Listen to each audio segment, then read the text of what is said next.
আসসালামু আলাইকুম, আশা করি সবাই ভালো আছেন।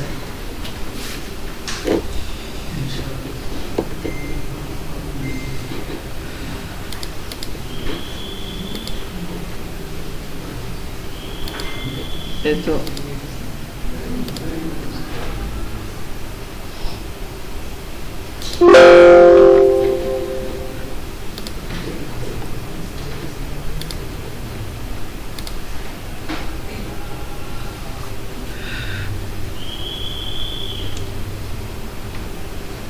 প্রজেক্টরে, ও ঠিক আছে, ওই যে প্রজেক্টরে দেখাচ্ছি তো, এই জন্য হচ্ছে। হ্যাঁ, ল্যাপটপ করে দেবো।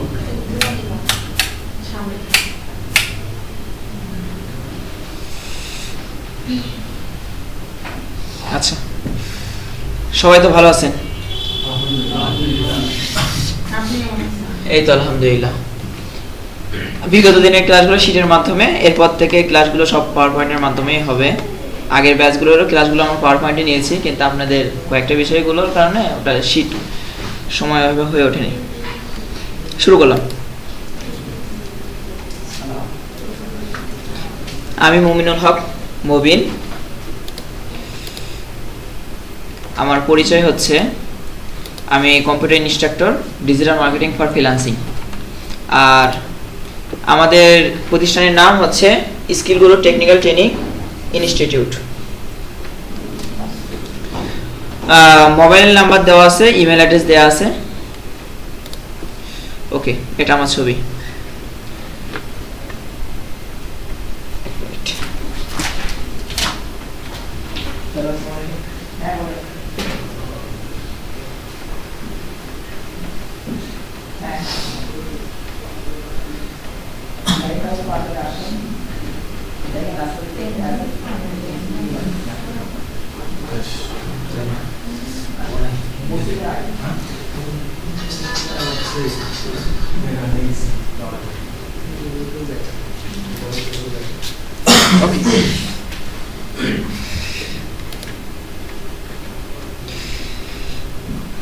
আজকে ডেট কত?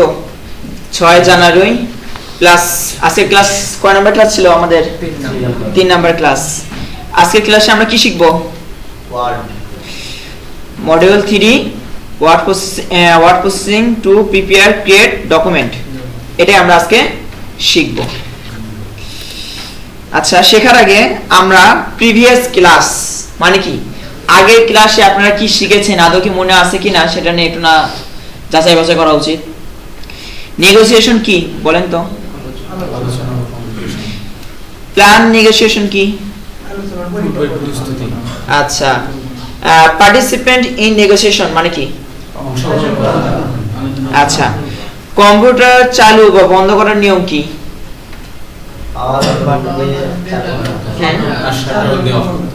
ওকে, কম্পিউটারের পরিচিতি, কম্পিউটার জিনিসটা কি?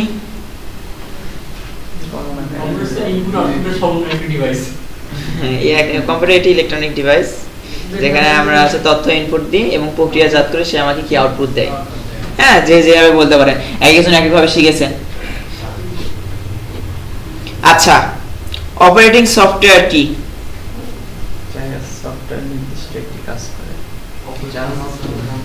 হ্যাঁ, যার মাধ্যমে কম্পিউটার পরিচালিত হয়, অপারেট হয়, সেটাই হচ্ছে অপারেটিং সফটওয়্যার। অপারেটিং সফটওয়্যারের দু একটা উদাহরণ দিতে পারবেন? ওকে, তারপর অ্যাপ্লিকেশন সফটওয়্যার কি? দু একটা উদাহরণ দেন। Microsoft Word, PowerPoint, Excel.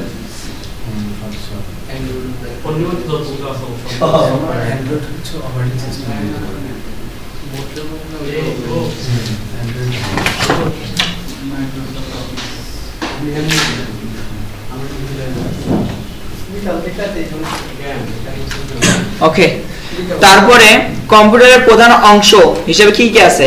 Input device, processing unit, তারপর output device, storage device. Input ডিভাইসের তিনটা ডিভাইসের নাম বলেন। মাউস, কিবোর্ড, তারপর প্রসেসিং ইউনিট কি? সিপিইউ। ওকে, তারপরে হচ্ছে আউটপুট ডিভাইস কি?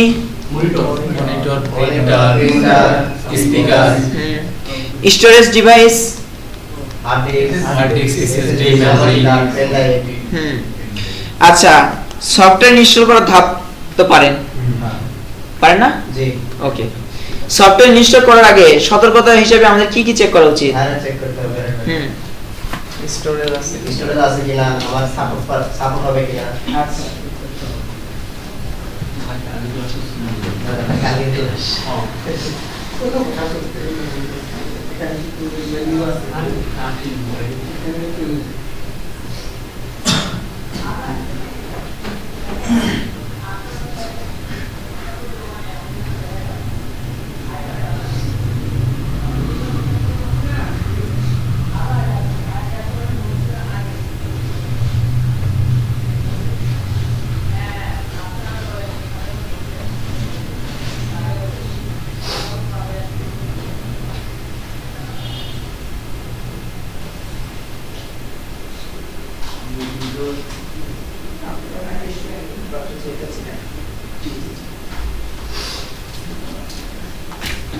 ওকে, তাহলে কি পূর্বের ক্লাসগুলো সবার মনে আছে? আশা করা যাচ্ছে। তাহলে দেখি আজকে কি শিখবো।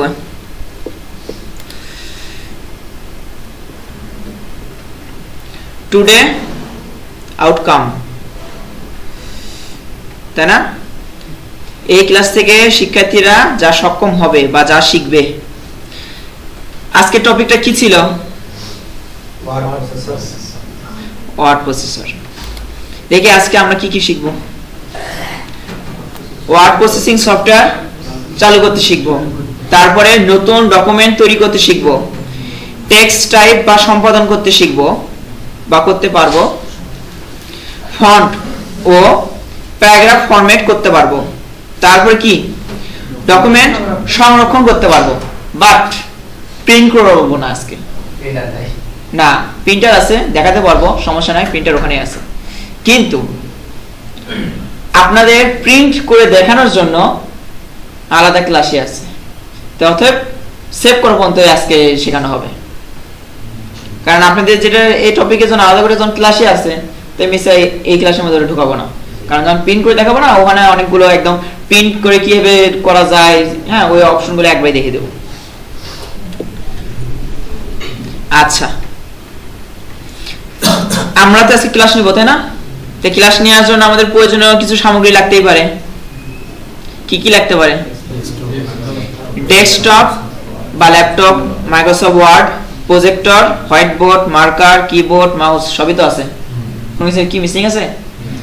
এছাড়াও আমাদের কিন্তু আরো কিছু লাগতে পারে, বলতে পারেন? ইন্টারনেট কানেকশন লেখালেখির জন্য, ইন্টারনেট কানেকশন লেখালেখি, হ্যাঁ, বিদ্যুৎ সংযোগ লাগবে।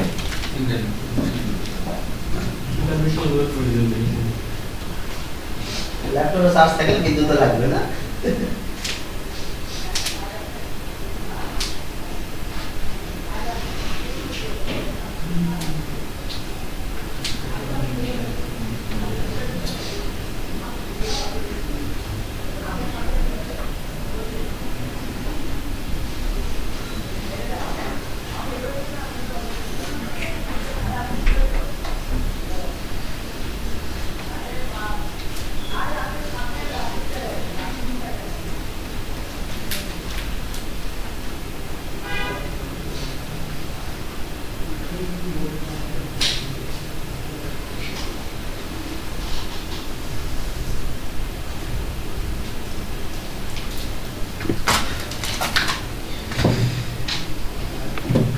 এছাড়াও কিন্তু আমাদের পিপি থাকে না, পিপি এখানে দেওয়া নাই, কিন্তু আমাদের কিন্তু পিপি করা লাগে।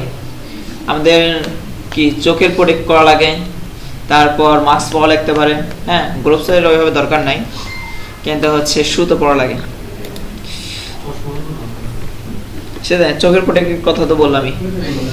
এখন আপনি হচ্ছে চশমা ইউজ করবেন না ইয়ে, আরো অনেক কিছুই আছে আপনার। যাই হোক, নেক্সট ক্লাসে না হয় ওটাও অ্যাড করে দিব। এমনি বললাম, কিন্তু এটাও সত্য যে আপনাদের কি কি পিপি করা উচিত সেটা ওখানে উল্লেখ করে দেওয়া। কিন্তু আমরা সচরাচর এই কম্পিউটারে থাকলে আমরা খুব একটা বেশি গ্রাহ্য করি না, কারণ আমাদের যে কার্পেট পাড়া থাকে, ইয়ে করা থাকে, যার কারণে আমাদের এইভাবে কারেন্ট শর্টও খায় না, আর্থিং করে দেওয়া থাকে। আর প্লাস সচরাচর আমরা ডাইরেক্ট কাজ করি। কিন্তু হ্যাঁ, আমাদের এই পরিবেশটা পরিষ্কার রাখার জন্য ডাস্ট এগুলো সব আমাদের পরিষ্কার করে রাখতে হয়।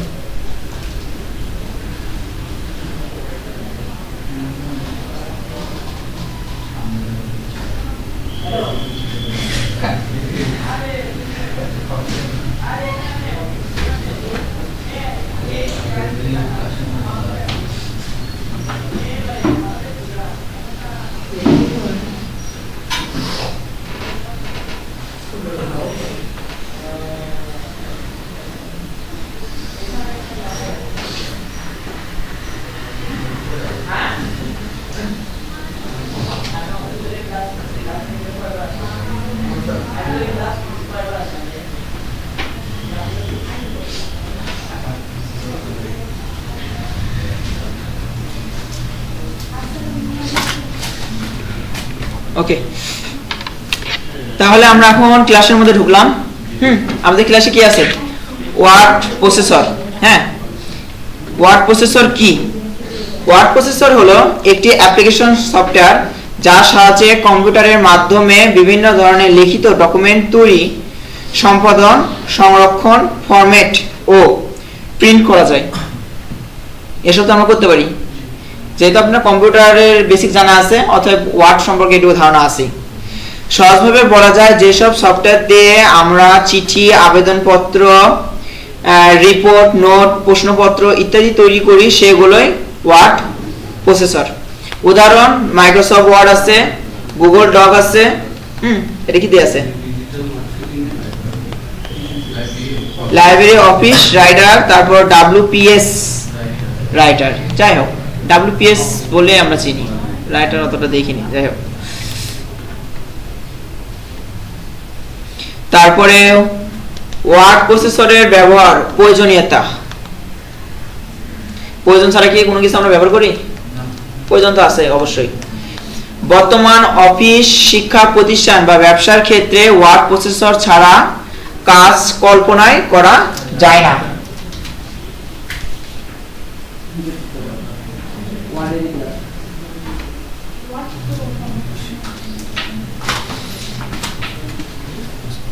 ব্যবহারের ক্ষেত্রে হতে পারে যে অফিসিয়াল চিঠি বা আবেদনপত্র, রিপোর্ট ও প্রজেক্ট ডকুমেন্ট, তারপরে জীবন বৃত্তান্ত, প্রশ্নপত্র ও নোট, বই, লিফলেট, নোটিশপত্র, সবকিছু কি আমরা কি দিয়ে করি? ওয়ার্ড দিয়ে করি। তারপরে জি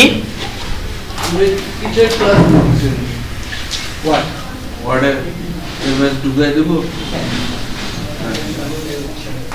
আপনারা আজকে এই যে ওয়ার্ডের ক্লাস থেকে একসাথে দুইটা ক্লাস হয়ে যাবে। আপনারা রেডি করুন। তো কি হলো? একটু চাপাচাপি করে বসেন কাইন্ডলি। এই ক্ষেত্রে একটা কাজ করতে পারেন। হ্যাঁ, সেটা হচ্ছে চেয়ারগুলো এখান থেকে ওই পাশে পার করে নেন, নিলে আপনারা ওখানে 5 জন বসতে পারবেন, আর ওখান থেকে টুল দিলেই। আচ্ছা ঠিক আছে, আপনারা একটু কাইন্ডলি আজকে দিনটা একটু যান একটু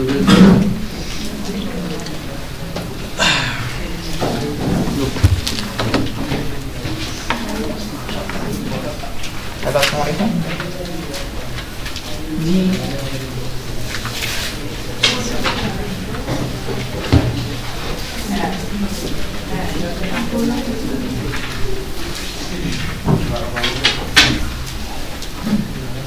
দেখুন, তারপর আমি ম্যানেজ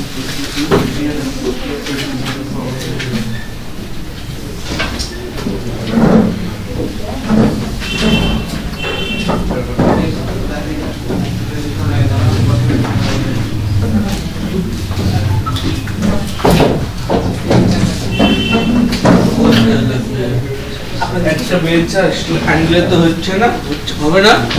চেয়ারটা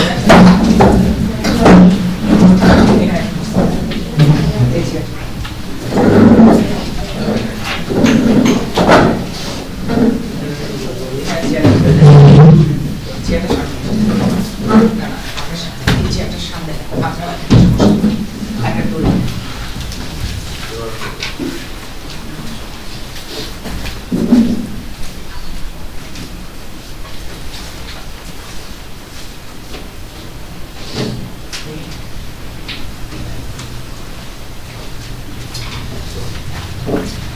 আরো লাগবে? মনে হয় না।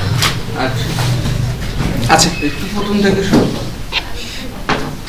একটু প্রথমে যাই, দুইটা আগে গেলেই হবে।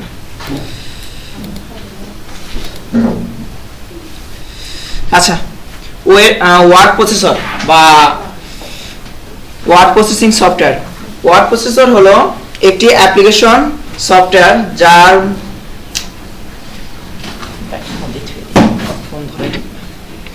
ওয়ার্ড প্রসেসর হলো একটি অ্যাপ্লিকেশন সফটওয়্যার যার সাহায্যে কম্পিউটারের মাধ্যমে বিভিন্ন ধরনের লিখিত ডকুমেন্ট তৈরি, সম্পাদন, সংরক্ষণ, ফরম্যাট ও প্রিন্ট করা যায়। এই কথা কি বুঝতে পারছেন? কারণ আমরা ওয়ার্ড প্রসেসিং সফটওয়্যার বা ওয়ার্ড ইউজ করে আমরা কি করতে পারি, এখানে আমরা ডকুমেন্ট তৈরি করতে পারি, সম্পাদনা করতে পারি, সংরক্ষণ করতে পারি, ফরম্যাট করতে পারি, প্লাস প্রিন্ট করা যায়। এটা কিরকম সফটওয়্যার? Application software. এর আগের দিন কিন্তু আমরা বলছিলাম অ্যাপ্লিকেশন সফটওয়্যারগুলো কি কি এবং সিস্টেম সফটওয়্যারগুলো কি কি। আচ্ছা, যে সফটওয়্যার দিয়ে আমরা চিঠি, আবেদনপত্র, রিপোর্ট, নোট, প্রশ্নপত্র ইত্যাদি তৈরি করি সেগুলোই হচ্ছে ওয়ার্ড প্রসেসিং সফটওয়্যার বা প্রসেসর যেটাই বলেন। উদাহরণস্বরূপ আছে কি, এখানে কিছু সফটওয়্যারগুলোর নাম দেওয়া আছে, মাইক্রোসফট ওয়ার্ড, গুগল ডক্স। হ্যাঁ, এগুলো আপনার যদি হচ্ছে কখনো পরীক্ষার মধ্যে আসে যে কয়েকটা হচ্ছে সফটওয়্যারের নাম লেখো, তাহলে আপনারা এভাবে লিখে দিবেন। বুঝতে পারছেন? আচ্ছা, তারপরে আছে কি ওয়ার্ড প্রসেসরের ব্যবহার প্রয়োজনীয়তা। কোনো কিছু আমরা যখন ইউজ করি তার যদি প্রয়োজনীয় যদি না থাকে তাহলে কি আমরা কি সে কাজ করব? তাই আমাদের সেটা কি জানা উচিত না? আচ্ছা, আপনাদের সবাইকে একটা কথা বলি, এই ক্লাসটা রেকর্ড হচ্ছে, তাই যার কারণে আপনার যদি মনে হয় এই ক্লাসটা আরেকবার দেখার জন্য আমি এটা ইউটিউবে প্লাস আমার ফেসবুক আইডি দুইটাতেই আমি আপলোড দিই, পেজ আছে, তো যার কারণে আপনাদের কারো ছবি তোলার দরকার নেই। বুঝতে পারছেন? আর আপনার যদি মনে হয় যে এগুলো আপনার নোট করতে হবে, তাহলে আপনারা খাতা বের করে নোট করে নিতে পারেন, তাহলে আপনাদের মাথায় থাকবে। কিন্তু ফোনে তুললে ওটা খালি গ্যালারিতেই থাকে, মাথায় আর ঢোকে না। বুঝতে পারছেন? এটা আচ্ছা, ওয়ার্ড প্রসেসর ব্যবহারের প্রয়োজনীয়তা। বর্তমান অফিস, শিক্ষা প্রতিষ্ঠান, ব্যবসার ক্ষেত্রে ওয়ার্ড প্রসেসর ছাড়া কাজ কল্পনাই করা যায় না, তাই না? বর্তমানে আমরা যে কোনো প্রতিষ্ঠানই বলেন, সেটা অফিস হোক, শিক্ষা প্রতিষ্ঠান হোক, ব্যবসার ক্ষেত্রে হোক। হ্যাঁ, ব্যবসার ক্ষেত্রে বলতে কিছু কিছু মুদিখানার দোকান বা এগুলোতে যদি যান, হ্যাঁ, যেগুলো স্ট্যান্ডার্ড না সেগুলোতে দেখবেন টাকা দিচ্ছেন, জিনিসপত্র দিয়ে দিচ্ছে। বা যেগুলো কিন্তু মল সিস্টেম, শপিং মল সিস্টেম বা হচ্ছে শহরের মধ্যে যেসব দোকান, ওগুলোতে কিন্তু আপনি কোনো পণ্য কিনলে সেটা কিন্তু একদম রিসিপ্ট দিয়ে দেয়, তার মূল্য কি, ভ্যাট ট্যাক্স সব কেটে নেয়। ও সব কি দিয়ে করতেছে? কম্পিউটার দিয়ে না? এই জন্য এসব ক্ষেত্রে আমাদের কি কম্পিউটার ইউজ হয়। আর ওরা যে কাগজগুলো বা যেগুলো ইউজ করতেছে সেগুলো এই অ্যাপ্লিকেশন সফটওয়্যার কোনো না কোনো কিছু ব্যবহার করতেছে। হতে পারে সেটা এক্সেল, হতে পারে সেটা ওয়ার্ড। হ্যাঁ, সে কিন্তু ওসব ইউজ করতেছে। বুঝতে পারছেন? এখন ব্যবহারের ক্ষেত্র, এখন সে যে ব্যবহার করে সে কি কাজে ব্যবহার করে? অফিসিয়াল চিঠি ও আবেদনপত্র এটা তৈরি করতে সে ব্যবহার করে। তারপরে আছে রিপোর্ট ও প্রজেক্ট ডকুমেন্ট। আপনি যদি রিপোর্ট বা প্রজেক্ট ডকুমেন্ট তৈরি করতে চান তাহলে আপনাকে কি ইউজ করতে হবে? ওয়ার্ড। তারপরে আছে জীবন বৃত্তান্ত মানে সিভি। এটা কিন্তু আপনাদের সকলেই বানানো উচিত এবং এটা শেখার ধরন বা কি কি ফরম্যাট বর্তমানে চলতেছে। হ্যাঁ, সিভি সবার পরিচয় কিন্তু সেমই হয়, পরিচয় সেম হয়, কিন্তু এটা কিন্তু সময়ের সাথে সাথে কিন্তু আধুনিক কারণ হয়। কারণ 1 বছর আগে আপনার যা পরিচয় ছিল 1 বছর পর কিন্তু আপনি বিভিন্ন কোর্স করতে পারেন, আপনার শিক্ষাগত যোগ্যতা বাড়তে পারে, ওগুলো কি আপডেট করতে হয় না? এগুলো কিন্তু আমাদের সিভিটা এই জন্য সময়ের সাথে সাথে এটা কিন্তু আপডেট করে নেওয়া লাগে। এটা আপনারা করবেন এবং নিজেরাই নিজেদের সিভি তৈরি করবেন। একই না, ওয়ার্ডের কাজ মানে ওয়ার্ড সফটওয়্যার সম্পর্কে আপনাদের পুরোপুরি ধারণা চলে আসলে এবং কাজ যখন করতে পারবেন তারপর থেকে আপনারা সিভি বানাবেন। যদিও আপনাদের হচ্ছে সবাইকে এটা ডেমো হিসেবে কাজ থাকেই, করা নেওয়া হবে। প্রশ্নপত্র ও নোট, আপনারা এই পর্যন্ত যারা পরীক্ষা দিয়েছেন সবাই তো স্কুল কলেজ কিছু না কিছু কোথাও না কোথাও গিয়েছেন, তাই না? ওখানে যে প্রশ্নপত্র থাকে বা আপনাদের যে হ্যান্ড নোট দেয় টিচাররা, ওটা কিন্তু ওয়ার্ড ব্যবহার করেই করে। কিছু কি বলতেছেন আপনাদের জন্য? বললে বলেন, সমস্যা নাই। না যদি মনে হয় যে কোনো কিছু আছে সবার সাথে শেয়ার করতে পারেন, যদি এরকম হাসি ঠাট্টা হয়। হ্যাঁ, কারণ ক্লাসের মধ্যে বিনোদন দরকার আছে না, কিন্তু দুইজন একা একা হাসলে হবে? সবারই বিনোদন দরকার। আচ্ছা, তারপরে কি আছে? বই, লিফলেট, নোটিশ, এই সব কিছু আমরা কিতে তৈরি করি? ওয়ার্ড প্রসেসিং সফটওয়্যার দিয়ে। আচ্ছা, আমরা ওয়ার্ড প্রসেসিং সফটওয়্যার চালু করব, তার ধাপ কি হতে পারে? মাইক্রোসফট ওয়ার্ড চালু করার নিয়ম, স্টার্ট মেনুতে ক্লিক করুন, অল অ্যাপস সার্চে গিয়ে মাইক্রোসফট ওয়ার্ড লিখুন, প্লাস মাইক্রোসফট ওয়ার্ডে ক্লিক করুন এবং ব্ল্যাঙ্ক ডকুমেন্ট নিন। তাহলে কি হবে? বা নির্বাচন করুন, তাহলে কি হবে? আমাদের ওয়ার্ড প্রসেসিং সফটওয়্যার চালু করা হবে, তাই না? বর্তমানে আমি আপনাদের কি দিচ্ছি? ধারণা দিচ্ছি। এরপরে কি হবে? প্র্যাকটিক্যাল হবে।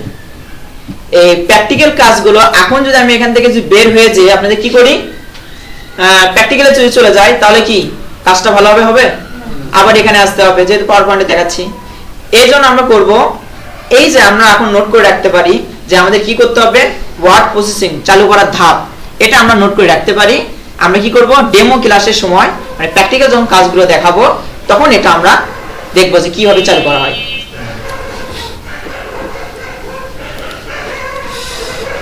আচ্ছা, আমরা কি করেছি? ওয়ার্ড ডকুমেন্ট ধরেন চালু করেছি, তারপরে ওয়ার্ড ডকুমেন্ট নেওয়ার পরে আমাদের কি নতুন পেজ নেওয়া লাগে না?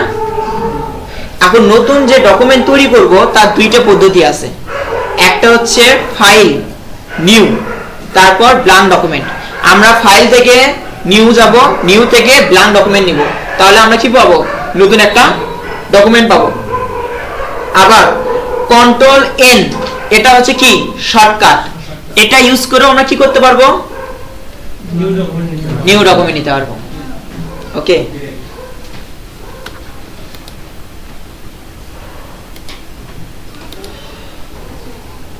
ওকে, আমরা নিউ ডকুমেন্ট নিলাম। এখন ডকুমেন্ট নিলেই হবে? লেখালেখি করা লাগবে না? আচ্ছা, এখন টেক্সট লেখা বা টাইপিং, আমরা টাইপিংটা কি করব? লিখব। সেখানে এর জন্য আমাদের কি করতে লাগতে পারে? কিবোর্ড ব্যবহার করে লেখা হয়। আমরা কিবোর্ডের মাধ্যমে লিখি না? কিবোর্ড কি রকম ডিভাইস? Input device. আর ডেস্কটপ আমাদের হলো মনিটর, আউটপুট। আমরা কিবোর্ডের মাধ্যমে লিখব এবং কোথায় দেখব? মনিটরে। আর প্রজেক্টরের মাধ্যমে দেখতে পারবো।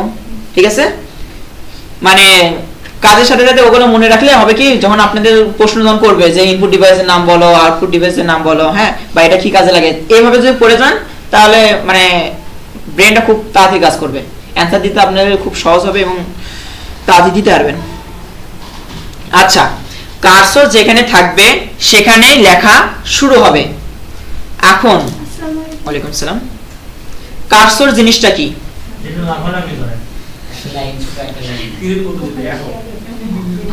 ওকে, আচ্ছা, আপনারা একটা কাজ করতে পারেন,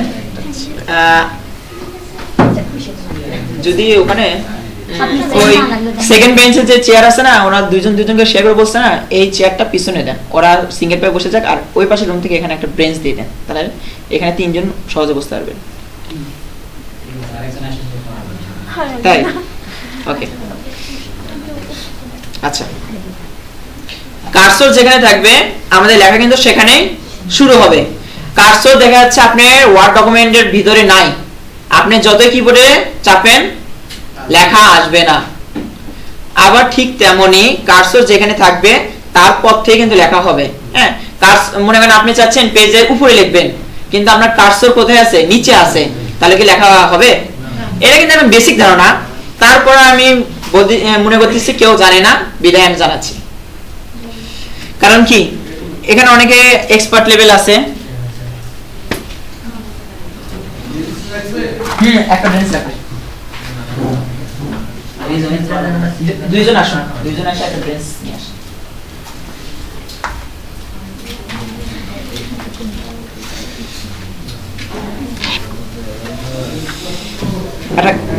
এবার আপনারা চাপ দেন,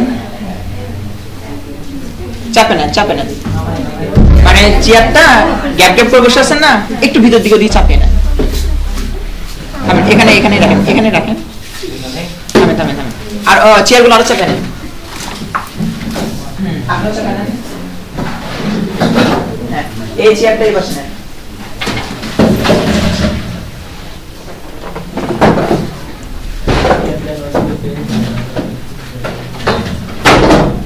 এখন আপনারা দুজন এই পাশে বসেন। ওই চেয়ারটা রাখবেন।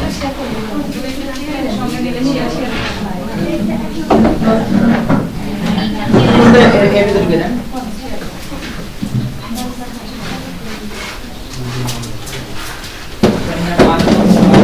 এই চেয়ারগুলো ইউজ করে নেন।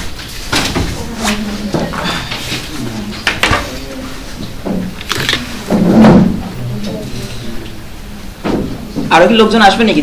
দেরি করে আসতেছে। আচ্ছা,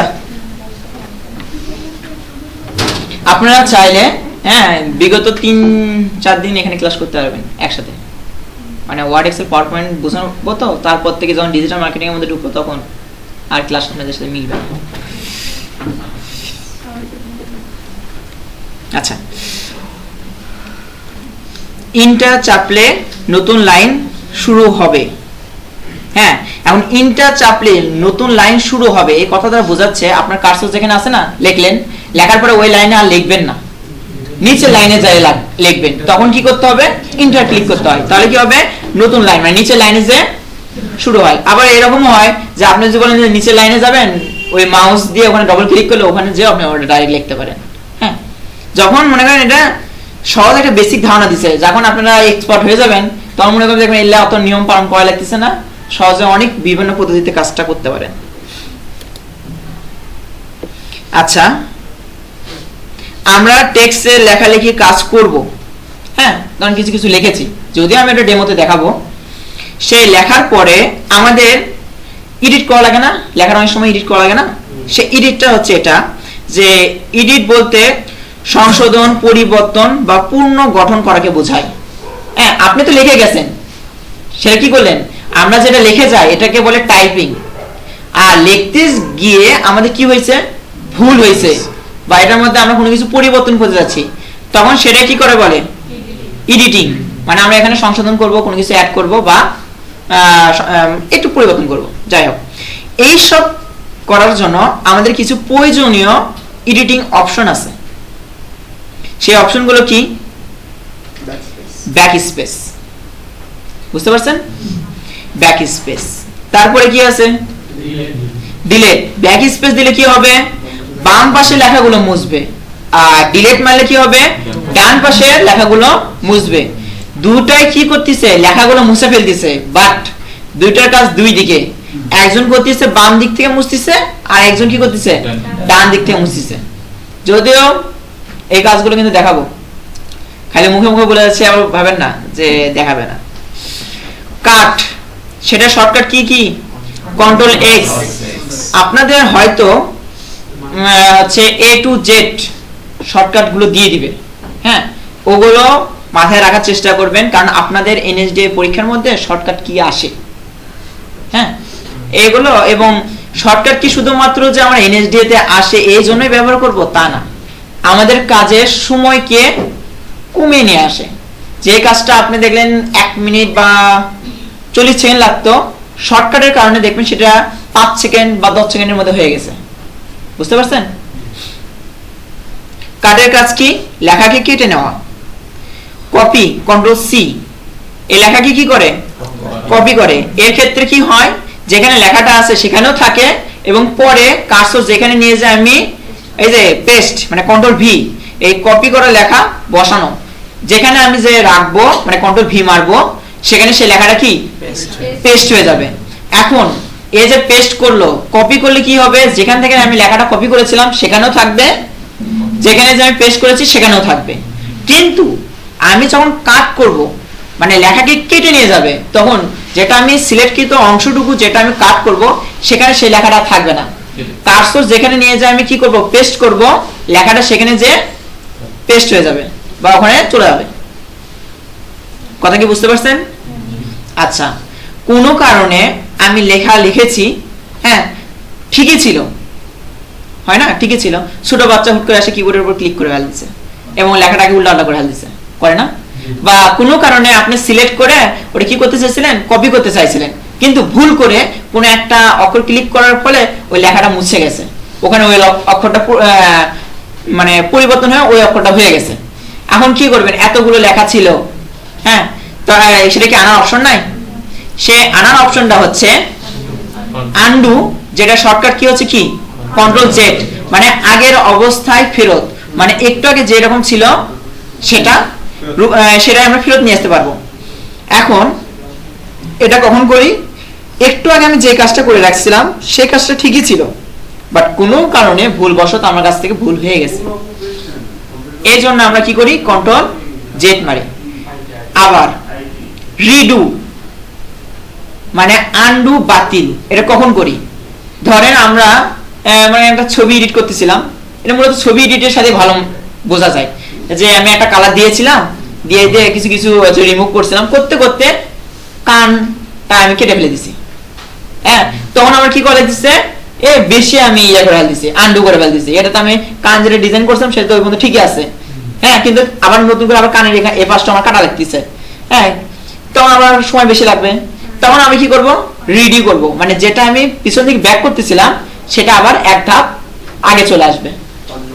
মানে ধরেন আমি স্টেপ বাই কাজ করছিলাম, 1 2 3 4 5 6, মানে বারবার আমি এই সময় একটা কাজ করছি, এই সময় একটা কাজ করছি, এই সময় কাজ করে গেছি, কাজ করতে যেয়ে দেখেন আমার 6 নম্বরে আমার কি হয়ে গেছে, ভুল হয়েছে, তাই আমি এটা মুছে দিলাম, দিয়ে আমি 5 নম্বরে গেলাম, কিন্তু আমার ক্লিকটা একবারে জায়গা দুইবার পড়ে গেছে, তখন আমি কই যাব, 4 চলে যাব, 4 নম্বর কাজ, 4 নম্বরের সময় যে আমি কাজটা করছিলাম সেই কাজে চলে যাব।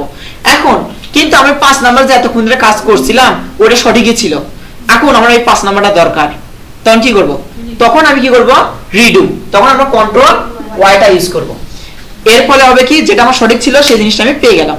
বুঝতে পারছেন? আচ্ছা, এখানে যে যে অপশন আছে, এখানে কারো কোনো কিছু প্রশ্ন আছে? বুঝতে পারছেন?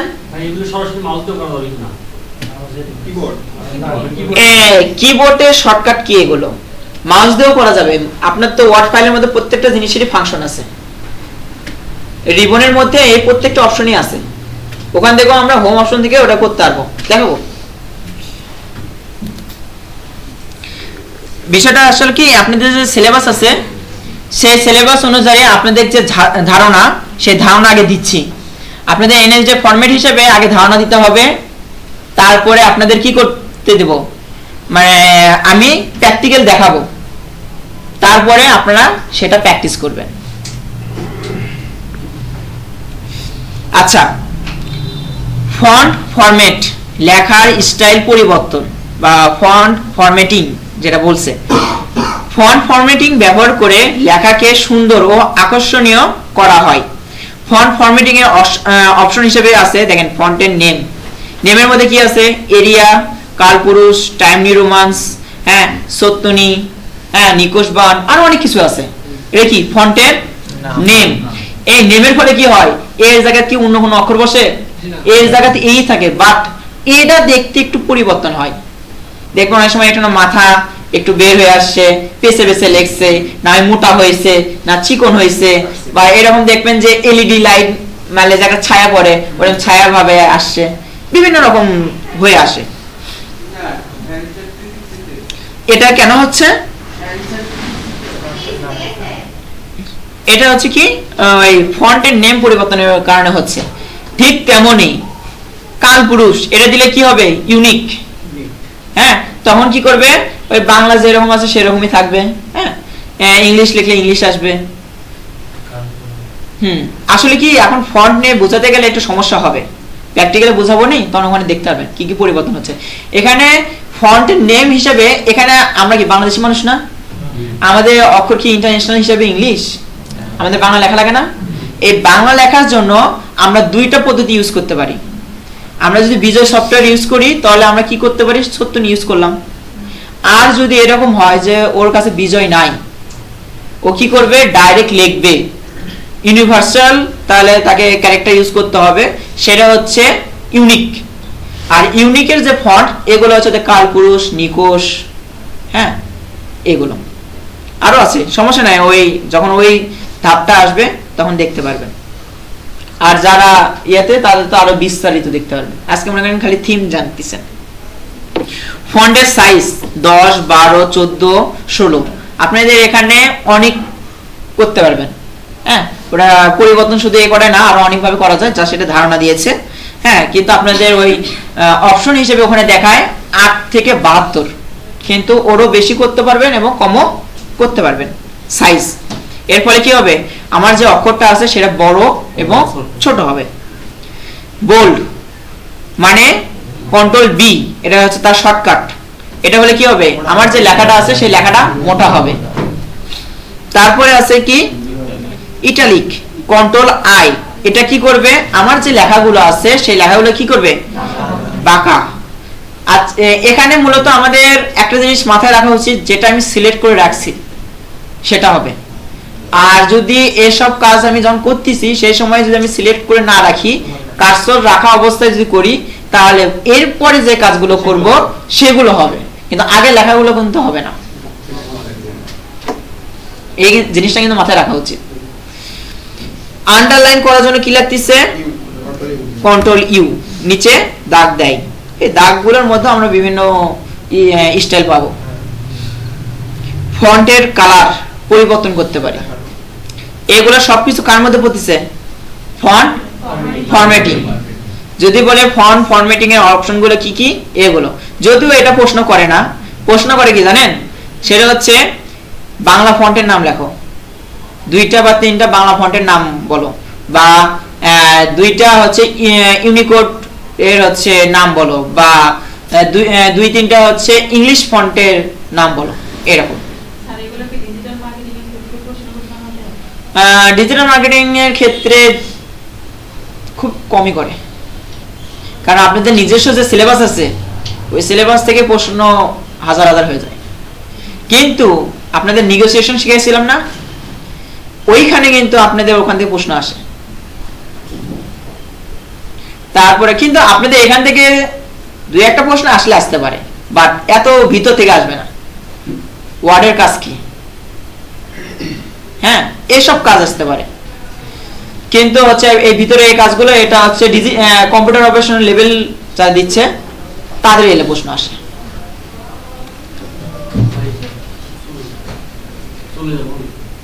আচ্ছা যান, ওখানে কথা বলে আপনার কি পরীক্ষা আছে। ওকে,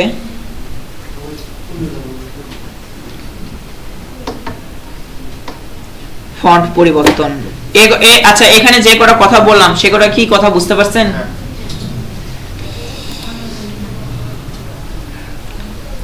প্যারাগ্রাফ ফরম্যাটিং। প্যারাগ্রাফ ফরম্যাটিং এর মধ্যে কি আছে, আমরা যখন লেখা লিখি, প্যারাগ্রাফ দেখেন না, অনেকগুলো লাইন এরকম চলে গেছে, এরকম এরকম লিখে চলে যায়, এখানে আসে শেষ হয়ে গেল। এর থেকে এই পর্যন্ত এই পুরোটা একটা প্যারা, এটাকে আমরা বলি প্যারাগ্রাফ। আবার ওটারই আবার পরে আবার লাইন শুরু হয়ে গেছে, হতে হতে এখানে আসে শেষ হলো, বা এখানে আসে শেষ হলো। এটা একটা প্যারা, এটা একটা প্যারা, বুঝতে পারছেন?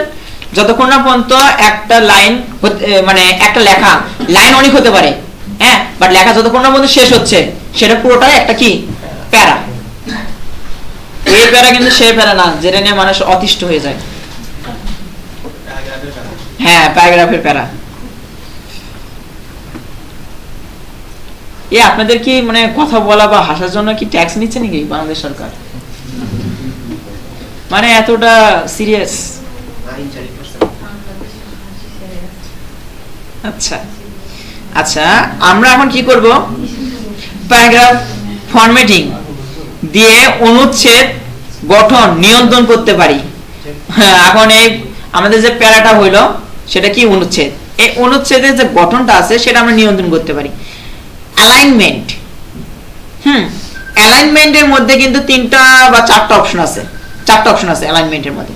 অ্যালাইনমেন্টের মধ্যে 4টা অপশন আছে, এই 4টা অপশনের মধ্যে প্রথম অপশনটা কি লেফট অ্যালাইনমেন্ট। সেটা কি করে, ধরেন এটা আমাদের লেখাটা শুরু হবে এখান থেকে, বুঝতে পারছেন? আর সেন্টার অ্যালাইনমেন্ট, ধরেন এটা আমাদের পেজ এই মাঝখান থেকে হয়ে যাবে। আর রাইট অ্যালাইনমেন্ট এই বক্সেরই জাস্ট ডান দিক থেকে আসবে, যেটা আমাদের কি আরবি লেখা, এটা হচ্ছে কি আমাদের বাংলা ইংলিশ লেখা। আর সেন্টারে আমরা কি কখন লিখি, কবিতা লেখার সময়। হ্যাঁ এই যে গুড, আপনি তো খুব ভালো জানেন। আর জাস্টিফাই কখন লিখি,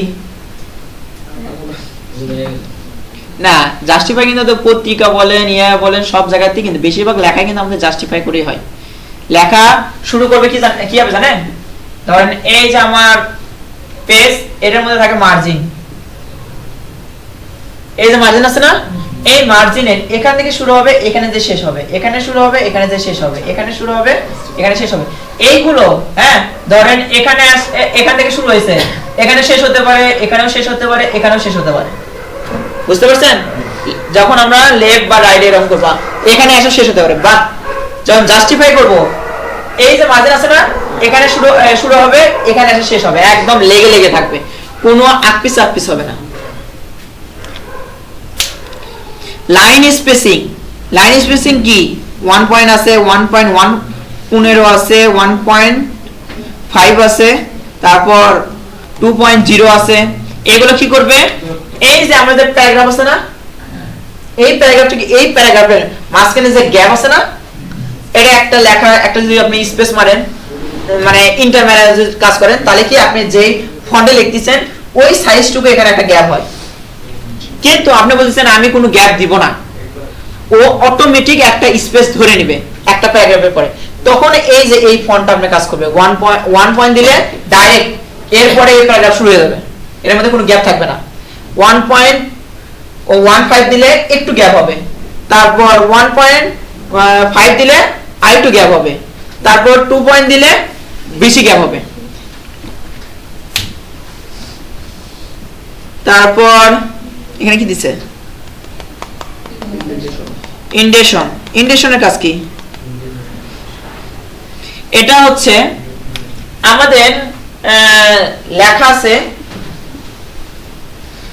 মার্জিন, এটা মার্জিন ধরেন কি মাউসের মধ্যে বোর্ডে কিন্তু দেখাচ্ছি, ধরেন আমাদের লেখা এখান থেকে শুরু হয় না, আমরা যখন এই ইন্ডেশনের কাজ করব তখন লেখাটা এক ধাপ একটু আগে যাবে, যে এখান থেকে শুরু হবে, এখান থেকে লিখবে, তারপরে অংশটুকু আবার এখান থেকে লিখবে, বুঝতে পারছেন? এটা আসলে কি বলতে আমরা ট্যাব মেরে একটু আগে চলে যায় না, এটা কিন্তু ওই একই কাজই করে, বুঝতে পারছেন? তারপর কি আছে, বুলেটস এন্ড নাম্বারিং।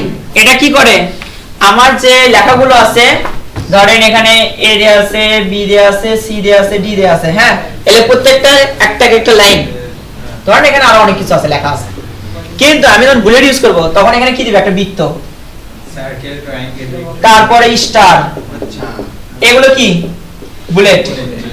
আর আমি যদি বলি যে নাম্বারিং করে দিতে, তাহলে ও কি করবে, 1 2 3 4 বা রোমান সংখ্যা দিল,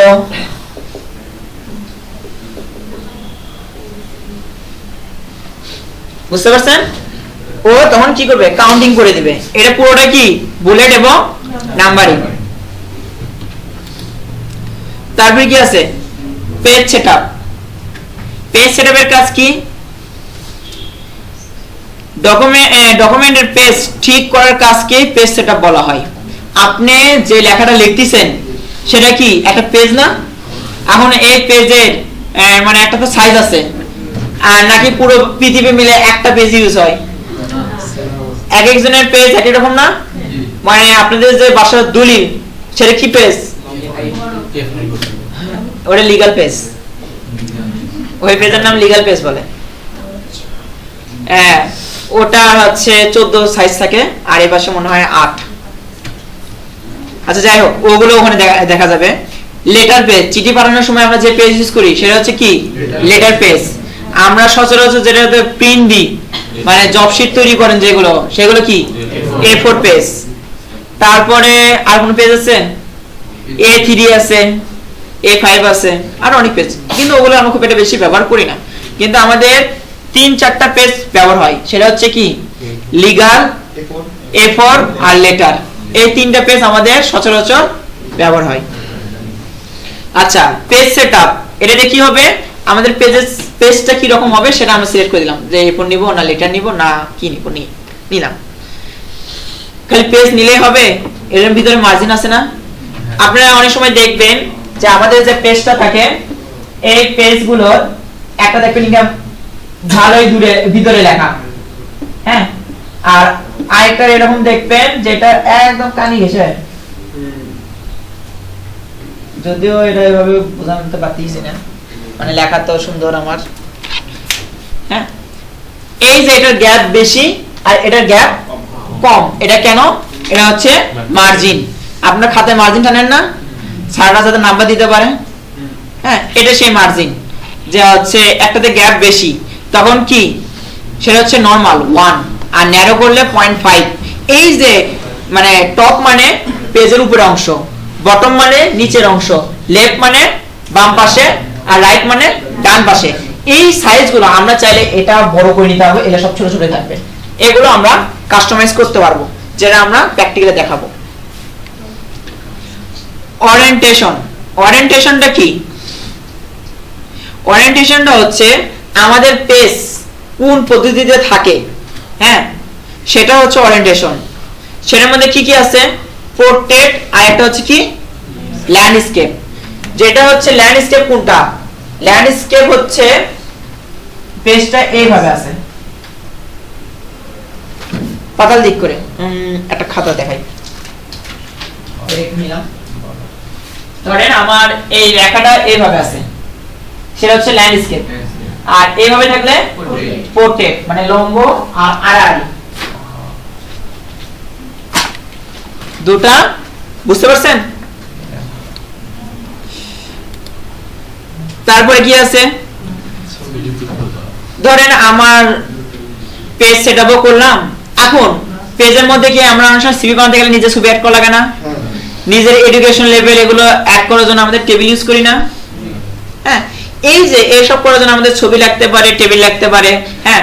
যারা কম্পিউটার অপারেশন, হ্যাঁ, তাদের কিন্তু এইসবের খালি ছবি আর টেবিল দিয়ে সীমাবদ্ধ থাকে না, আরো অনেক কিছু থাকে, হ্যাঁ, ওগুলো বিস্তারিত সবাই দেখতে পারবে। কিন্তু বেসিক হিসেবে আমাদের দুইটা জিনিস লাগেই, এটা আমাদের সবারই শেখা উচিত। সেটা হচ্ছে কি ছবি নিয়ে আসা, আর একটা কি টেবিল নিয়ে আসা। এখন আমি যদি ছবি অ্যাড করতে চাই তাহলে কি করতে হবে? ইনসার্ট পিকচার, তারপর দিস ডিভাইস কেন? পিকচার তো আমার এমনি আসবে না, ডিভাইসের ভিতর থেকে নিতে হবে। আবার ইচ্ছা মতো নিয়ে আসা যায়, কই থেকে? অনলাইনের মাধ্যমে, নেট থাকলে অনলাইনের মাধ্যমে আমরা ছবিটা ডাউনলোড দিয়ে নিয়ে আসতে পারবো। তারপরে ছবি শুধু নিয়ে আসলেই হবে? ছবির সাইজটা আমার কিন্তু পরিবর্তন করতে হয়, প্লাস ছবি আমি কোথায় রাখতে চাচ্ছি সেটাও কিন্তু আমাদের ওই পজিশনটা কি করতে হবে? ঠিক করে দিতে হবে। ছবি কিন্তু নিজের ইচ্ছে কোথাও যাবে না, ওরা আপনাকে ঠিক করে নিতে হবে। তারপরে আছে কি টেবিল যুক্ত করা, ছবিতে অ্যাড করলেন, টেবিল যুক্ত করবেন না? টেবিল যুক্ত করার নিয়ম হচ্ছে ইনসার্ট থেকে টেবিল।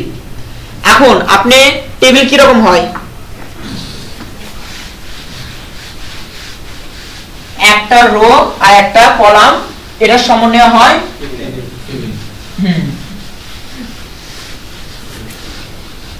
এখন টেবিলের একটা ঘর বা একটা সেল হয়, যদিও আবার টেবিলে বলতে পারেন, সমস্যা নাই।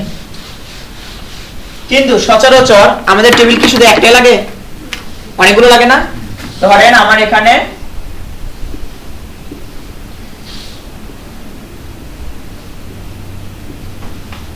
এখানে কি তিনটা কলাম, এই যে লম্বা লম্বা যেটা দেখতেছেন এটা হচ্ছে কলাম, আর এই যে পাতাল দিক করে যেটা দেখতেছেন এটা হচ্ছে রো। আর এটা হচ্ছে আমার কলাম। এই দুইটা সমন্বয়ে আমার টেবিলটা তৈরি হয়। এখন আমার কয়টা ঘরের দরকার? ধরেন আমার কলাম এই লম্বালম্বি যেগুলো দরকার এটা আমার 5টা দরকার, তাহলে আমি কলামের ঘরে লিখবো 5। আর রো আমার কয়টা দরকার? 3টা দরকার, তাহলে এখানে আমি দিব 3। তাহলে আমার কিন্তু টেবিল ওইভাবে তৈরি হয়ে যাবে। কথা বুঝতে পারছেন? তথ্য সুন্দরভাবে সাজানো মানে টেবিলের মধ্যে আমরা কি করি? তথ্য সুন্দর করে সাজাই। কিভাবে সাজাই? ধরেন এখানে আমি দিলাম কি নেম, তারপর এখানে দিলাম মোবাইল, আর এখানে দিলাম হচ্ছে ইমেল বা অ্যাড্রেস। এর ফলে আমাদের কি হবে? এখানে আপনাদের মধ্যে কারো একজনের নাম লিখলাম, তার মোবাইল নাম্বার লিখলাম, আর তার অ্যাড্রেসটা লিখলাম। এটা কি হবে? সুন্দর একটা গঠন তৈরি হবে। কিন্তু আমরা যে টেবিল ইউজ না করে জাস্ট লিখে গেলাম A017 না, এখানে টান দিলাম, এখানে দিলাম বগুড়া। এখন পরের জন্য যে ব্যক্তি তার নাম দেখেন এটা অনেক বড়, এখন এরকম নাম্বার লিখলাম এটি, আর তার ঢাকা। তাহলে এই লেখা কি সুন্দর হবে?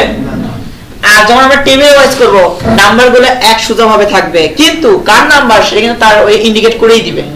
মানে এইভাবে সুন্দর করে সাজানো বা গোছানো থাকে, এটা সেটা বলছে। কথা কি বুঝতে পারছেন? আপনাদের কি বিরক্ত ফিল হচ্ছে?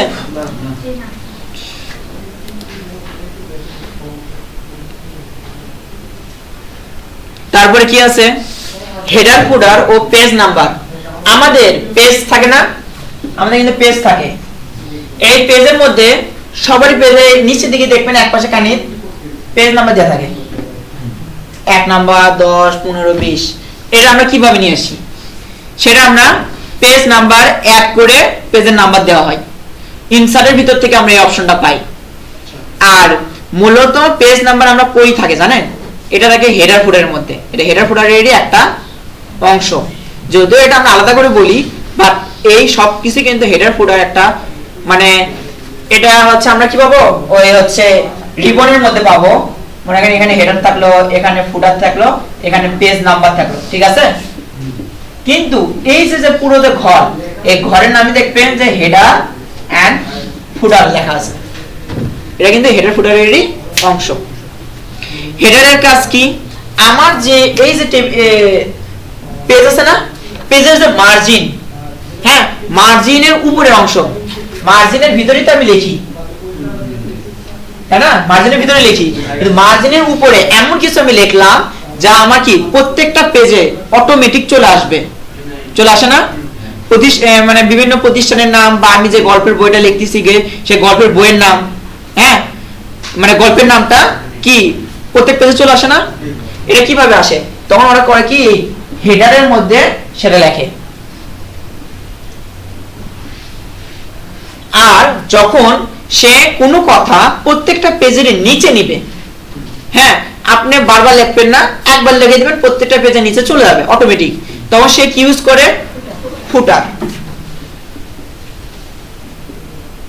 এর কাজ হচ্ছে প্রত্যেকটা পেজে দিয়ে একবার লিখে দিবে, হ্যাঁ প্রত্যেকটা পেজে অটোমেটিক চলে যাবে। এটা কেন হয় বা মানে কোথায় থাকে?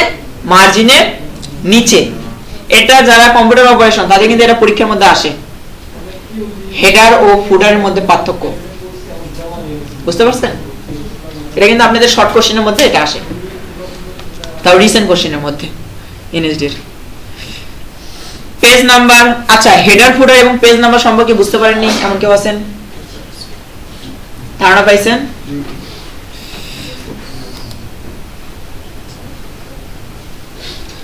আচ্ছা মার্জিন দিয়েছি, পেজ সেটআপ করেছি, হেডার ফুটার দিয়ে দিয়েছি, আমার তো কাজে হয়ে গেল, লেখালেখি তো আগে করে ফেলতেছি, তাই না? এখন পেজটাকে কি আমার সংরক্ষণ করা লাগবে না? সেটা আমি কিভাবে করব? ডকুমেন্ট ভবিষ্যতে ব্যবহারের জন্য সংরক্ষণ করা হয়, এটাকে কি বলে? Save document. যেটা আমরা ভবিষ্যতে ব্যবহার করব, এই সুবাদে কি করব, সংরক্ষণ করব। ঠিক আছে, সেভ করার নিয়ম কি? ফাইল থেকে সেভ বা সেভ অ্যাজ দুইটার মাধ্যমে আমরা কি করতে পারবো, সংরক্ষণ করতে পারবো। শর্টকাট কি কি? Control S. আর সেভ অ্যাজ এর শর্টকাট কি কি? F12। যাই হোক, সেভ যখন আমি করব তারপর আমাকে কি করতে হবে, ফাইলের নেম এবং লোকেশন কি করতে হবে, নির্বাচন করতে হবে। কারণ ইচ্ছা করলে তো আর ফাইল সেভ হচ্ছে না, ফাইল কোথায় যে সেভ হবে সেটা তো আমার সিলেক্ট করে রাখতে হবে। কারণ আপনাদেরও কিন্তু পরীক্ষার হলের মধ্যে ওই ফাইলগুলো বলবে যে এটা আমার আপনার নামে যে ফোল্ডার আছে ওই ফোল্ডারের মধ্যে সেভ করে দিবা। হ্যাঁ, এখন সেই ফোল্ডারটা যদি সিলেক্ট করে যদি ওই লোকেশনে যদি না দেন তাহলে কি ফাইল ওখানে সেভ হবে? দেখবেন ডকুমেন্টের মধ্যে যে সেভ হয়ে বসে আছে, কারণ সচরাচর ডিফল্ট ভাবে ডকুমেন্টে সেভ হয়। আচ্ছা গেল। তারপরে কি আছে, ফাইল এক্সটেনশন। এক্সটেনশন হিসেবে এখানে সচরাচর জাস্ট আমরা কি দিছি, docx ডক্স। হ্যাঁ, এর আপডেট ভার্সন এজন্য ডক দিছি। এছাড়াও যারা কম্পিউটার অপারেশন লেভেল 2 বা 3 পরীক্ষা দেয় তাদের কিন্তু শুধু ডক্স দিয়ে হয় না, তাদের কিন্তু পুরনো ভার্সন doc এই ফাইলেও সেভ করতে বলে, আবার পিডিএফ করতে বলে। সব আমরা সেভ অ্যাজ থেকে করে নিতে পারবো। বুঝতে পারছেন? সেভ আর সেভ অ্যাজ এর মধ্যে পার্থক্য আছে, সেটা হচ্ছে, এটা আপনাদের কম্পিউটার অপারেশন যারা থাকে তাদের পরীক্ষায় প্রশ্ন আসে। সেটা হচ্ছে সেভ, নতুন করে কোনো কিছু সংরক্ষণ করাই হচ্ছে সেভ। আর সেভ অ্যাজ হচ্ছে পূর্বে সংরক্ষিত কোনো ফাইল পুনরায় পরিবর্তন করে, স্থান পরিবর্তন করে এবং ভিতরের কোনো কাজ বা লেখা পরিবর্তন করে পুনরায় সংরক্ষণ করাই হচ্ছে সেভ অ্যাজ। যা সেরকম বলে বলতে পারেন যে পূর্বে সংরক্ষিত ফাইল পুনরায় স্থান এবং নাম পরিবর্তন করে সংরক্ষণ করাই হচ্ছে সেভ অ্যাজ। কারণ ওই ফাইল ওখানে ডাইরেক্ট সেভ হবে না, সেভ করতে গেলে হয় নাম পরিবর্তন করতে হবে, না হয় ওই নামই রাখতে চাইলে লোকেশন চেঞ্জ করা লাগবে। ওই ফোল্ডারের মধ্যে একই নামে দুইটা ফাইল থাকবে না, এটা তো মনে হয় সবাই জানেন। কারণ একই নামে কিন্তু কম্পিউটার দুইটা ফাইল রাখে না। ফাইল যদি রাখে না তাহলে দেখবেন যে এখানে কি নাম দেওয়া ছিল, এ, দ্বিতীয়টা যদি আমি রাখতে চাই তাহলে কি হবে, A1 A2 এইভাবে কিন্তু থাকবে। কিন্তু এটাও আছে, এটা থাকবে না। এ যদি বলেন যে না আমি এ দিয়েই রাখবো, তাহলে কি আগের যে ফাইলটা ছিল সেটা কি রিপ্লেস হয়ে যাবে, ওটা হারিয়ে যাবে, নতুন করে যে এটা রাখছেন সেটাই থাকবে।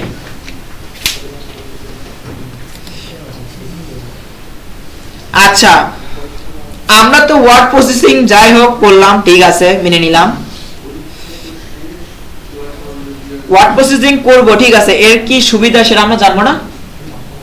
এর সুবিধা হচ্ছে দ্রুত ও সহজে কাজ করতে পারি। তারপরে আছে ভুল সংশোধন সোজা বা সহজ। এখানে আমাদের যদি কোনো ভুল হয় তাহলে আমরা কি করতে পারি, সহজে সংশোধন করতে পারি। তারপরে কি আছে, ডকুমেন্ট সংরক্ষণ করা যায়। ভুল সংশোধন বলতে এখানে মানে ধরেন এখানে একজনের নাম আপনি ভুল করে এর জায়গা ই দিয়ে ফেলাইছিলেন, আমাদের নামের মধ্যে এরকম ভুল হয় না, এর জায়গা ই বা আই, হ্যাঁ, এটা কিন্তু হয়ে যায় সচরাচর। এসব আপনারা সংশোধন করে নিতে পারবেন। আবার ডকুমেন্ট সংরক্ষণ করা যায় মানে ওই আপনি যে কাগজপাতি কোথাও রেখে দেন, হ্যাঁ, বয়স মানে বাড়লে, হ্যাঁ, ওই কাগজ কিন্তু একসময় দেখবেন আবহাওয়া জনিত হোক, পোকামাকড় জনিত হোক বা বিভিন্ন কারণে কাগজটা কি নষ্ট হয়ে যায় না? কিন্তু যখন আপনি ডকুমেন্ট হিসেবে সংরক্ষণ করে রাখবেন, হ্যাঁ, সেটা আপনি যদি ড্রাইভে রাখেন ওটা কিন্তু সহজে নষ্ট হয় না। নষ্ট হয় কখন বলতে পারেন? ড্রাইভে ঢুকতে গেলে পাসওয়ার্ড দিতে হবে,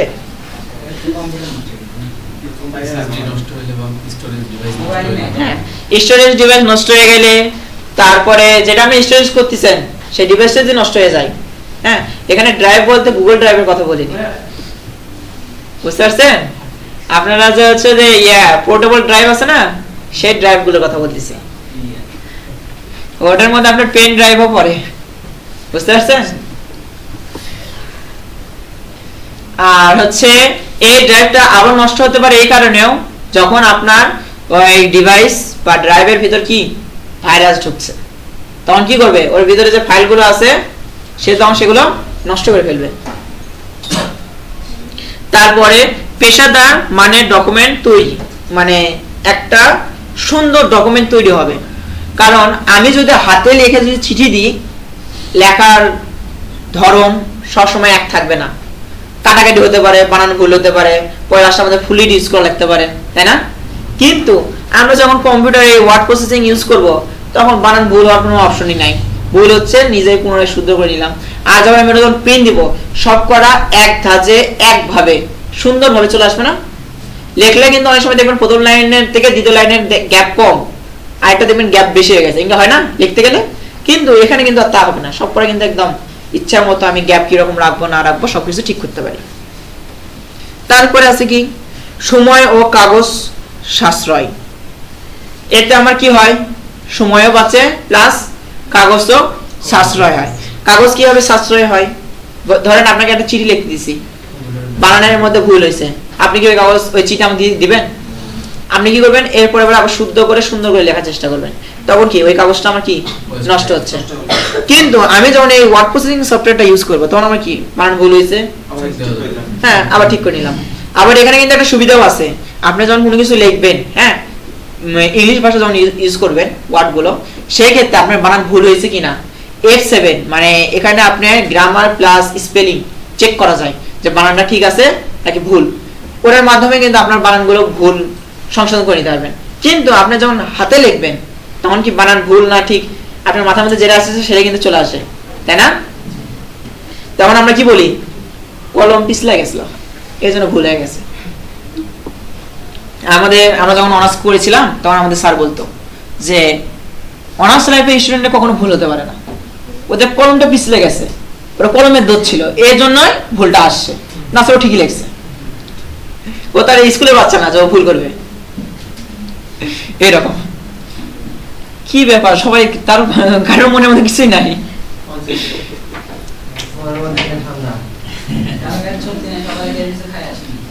সত্যি? আচ্ছা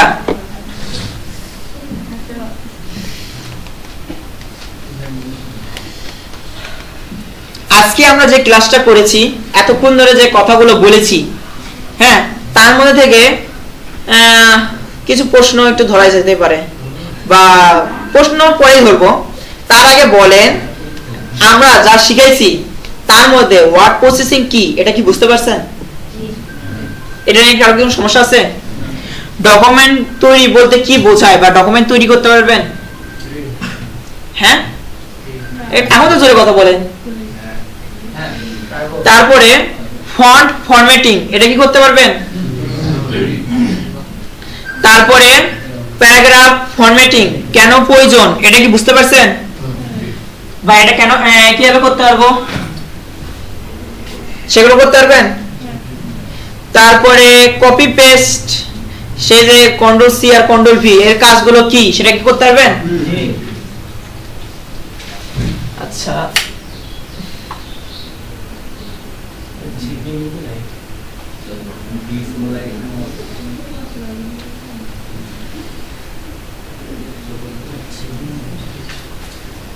একটু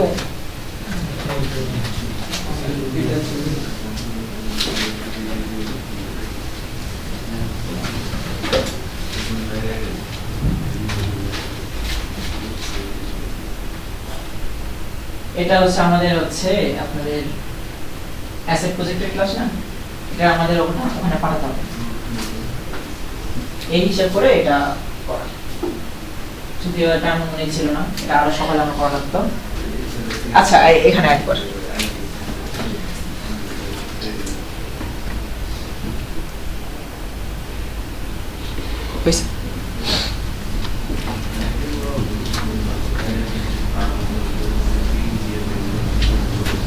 এই কাজগুলো কি করতে পারবেন? তাহলে আমি তো আপনাদের কাছ থেকে তাহলে এখান থেকে তাহলে আমি প্রশ্ন করতেই পারি, তাই না? যে প্রশ্নের উত্তর দেবেন সে দাঁড়িয়ে কথা বলবেন। ডকুমেন্ট তৈরি বলতে কি বোঝায় বলেন নিজ ইচ্ছায়। একটু হলো বুঝছেন সে বলতে পারেন, ভুল হলে তো এখানে শুদ্ধ দেওয়া যাবে। বলেন। কোনো কিছু মানে চিঠি লেখা, তারপর হচ্ছে প্রশ্নপত্র তৈরি করা, এটা হচ্ছে ডকুমেন্ট। ওকে, গুড, ধন্যবাদ। তারপরে ফন্ট ফরম্যাটিং বলতে কি বুঝেন? এখানে আমরা কি কি চেঞ্জ করি? লেখা চেঞ্জ করি, কালার চেঞ্জ করি। ওকে, প্যারাগ্রাফ ফরম্যাটিং, প্যারা করে করে লেখার অবস্থানটা কন্ট্রোল সি এর কাজ কি? Control V, control X, control Z আর কন্ট্রোল ওয়াই। ওকে, ধন্যবাদ। তার মানে আপনারা কথা শুনতেছিলেন।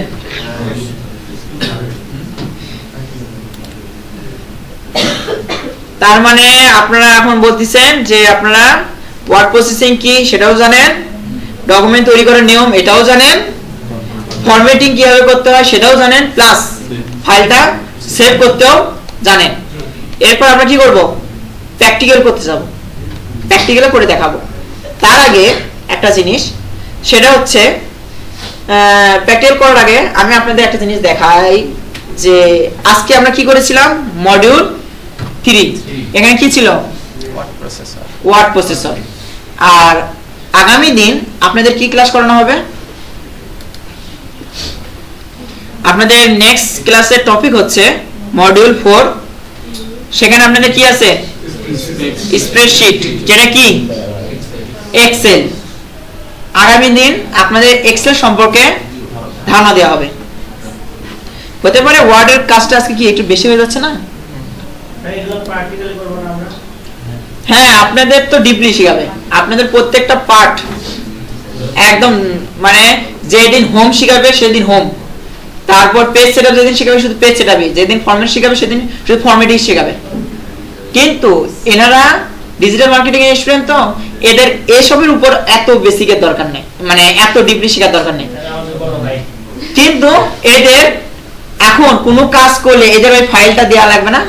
ধরেন এ কি করলো, লিড জেনারেশনের কাজ করলো, ওখানে যে লিঙ্ক গুলো ও জেনারেট করে রাখবে না, এটাতে কার মাধ্যমে দিবে? মুখ দিয়ে তো দিতে পারবে না, টাইপ করে দেওয়া লাগবে, ওখান থেকে কপি করে নিয়ে আসে রাখবে, যে সেটা করে রাখবে ওয়ার্ড বা হচ্ছে এক্সেল, কোনো না কোনো ফাইল রাখতে হবে।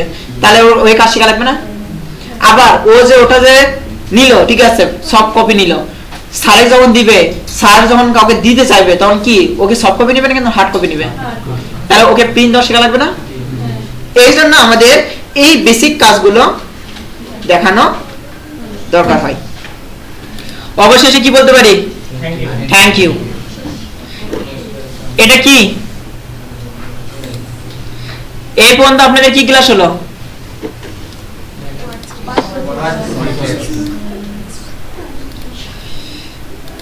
এতক্ষণ আপনাদের থিওরি ক্লাস হলো, বুঝতে পারছেন? এটা আপনাদের জাস্ট থিওরি দিলাম, নলেজ দিলাম। এরপরে ক্লাস কি হবে? প্র্যাকটিক্যাল। তার মানে আপনারা এতক্ষণ যে যে টপিক সম্পর্কে শুনলেন সেই টপিকগুলো সম্পর্কে এখন বাস্তবে আমরা কাজ করে দেখব। কেউ কি বিরক্ত বোধ করতেছেন? যাওয়া লাগবে?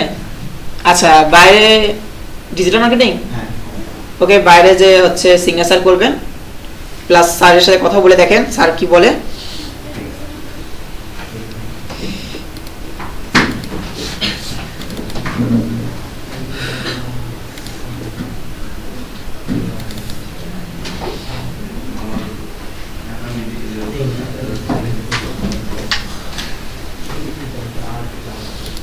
ওকে,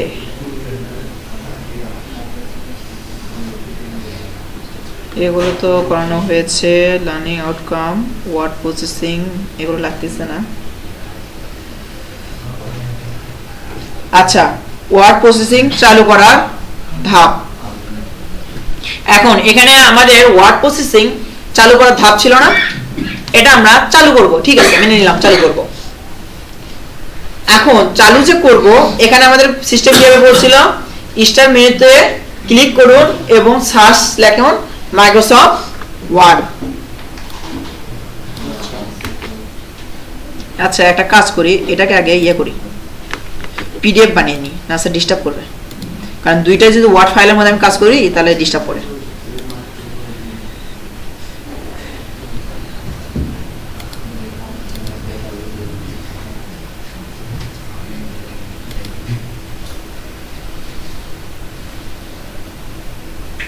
আপনাদের প্রত্যেক দিনের ক্লাস, প্রত্যেক দিনের এইভাবেই যাবে, ধাপে ধাপে, সিরিয়াল বাই সিকোয়েন্স, ওইভাবে সিএস হিসেবে যাবে। আশা করি সিএস তো দেখাইছি। সিএস এর মধ্যে আমরা কার ভিতরে আছি?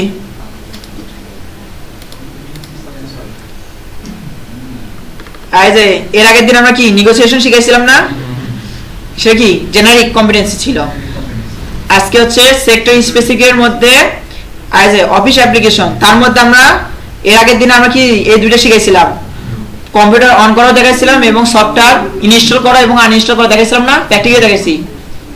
আজকে ওয়ার্ড দেখাচ্ছি, এর পরের দিন হবে এক্সেল।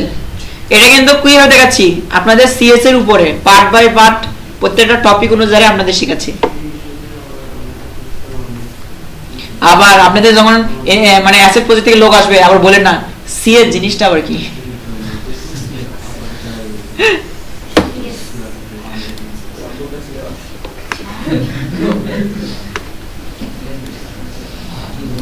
হ্যাঁ, আপনাদের কিন্তু প্রজেক্ট থেকে কিন্তু যারা আপনারা কিন্তু ফ্রি শিখতেছেন না, নাকি কত টাকা নিচ্ছে? ফ্রি। তে আপনাদের যে ফ্রিতে শিখতেছেন, আমরা কি আপনাকে ফ্রি শিখাচ্ছি? আমাদের পেমেন্ট দিচ্ছে না? আমাদের পেমেন্ট কে দিচ্ছে? Asset project. তে অ্যাসেট প্রজেক্ট যখন আমাকে দিচ্ছে, সে মাগনা গেলে দিয়ে যাবে, আদৌ আমি কি আপনাদের দিচ্ছি কি দিচ্ছি না সেটা চেক করবে না? ও কিন্তু আসে কিন্তু প্রশ্ন করবে, তে কি শিখেছেন, কোথায় থেকে শিখেছেন, কার উপর ভিত্তিতে শিখতেছেন, জিজ্ঞেস করবে। আচ্ছা, ওয়ার্ড প্রসেসিং চালু করার ধাপ। এখন এখানে দিচ্ছে স্টার্ট মেনু থেকে সার্চে আমি কি করব, মাইক্রোসফট ওয়ার্ড কপি করে ধরেন এটাই আমি কি করব, চালু করব। এটা ডেস্কটপের উপরে নিয়ে কাজ করি, আজকে অতটা লাগতেছে না। স্টার্ট মেনু, এখানে সার্চ করে করব। সার্চের অপশন আছে, তাহলে আমি তো নিচের এখানেই করতে পারবো। স্টার্ট মেনু দ্বারা অতটা যাই লাগতেছে না। মাইক্রোসফট ওয়ার্ড, এখান থেকে আমি ওপেন করে নিতে পারবো।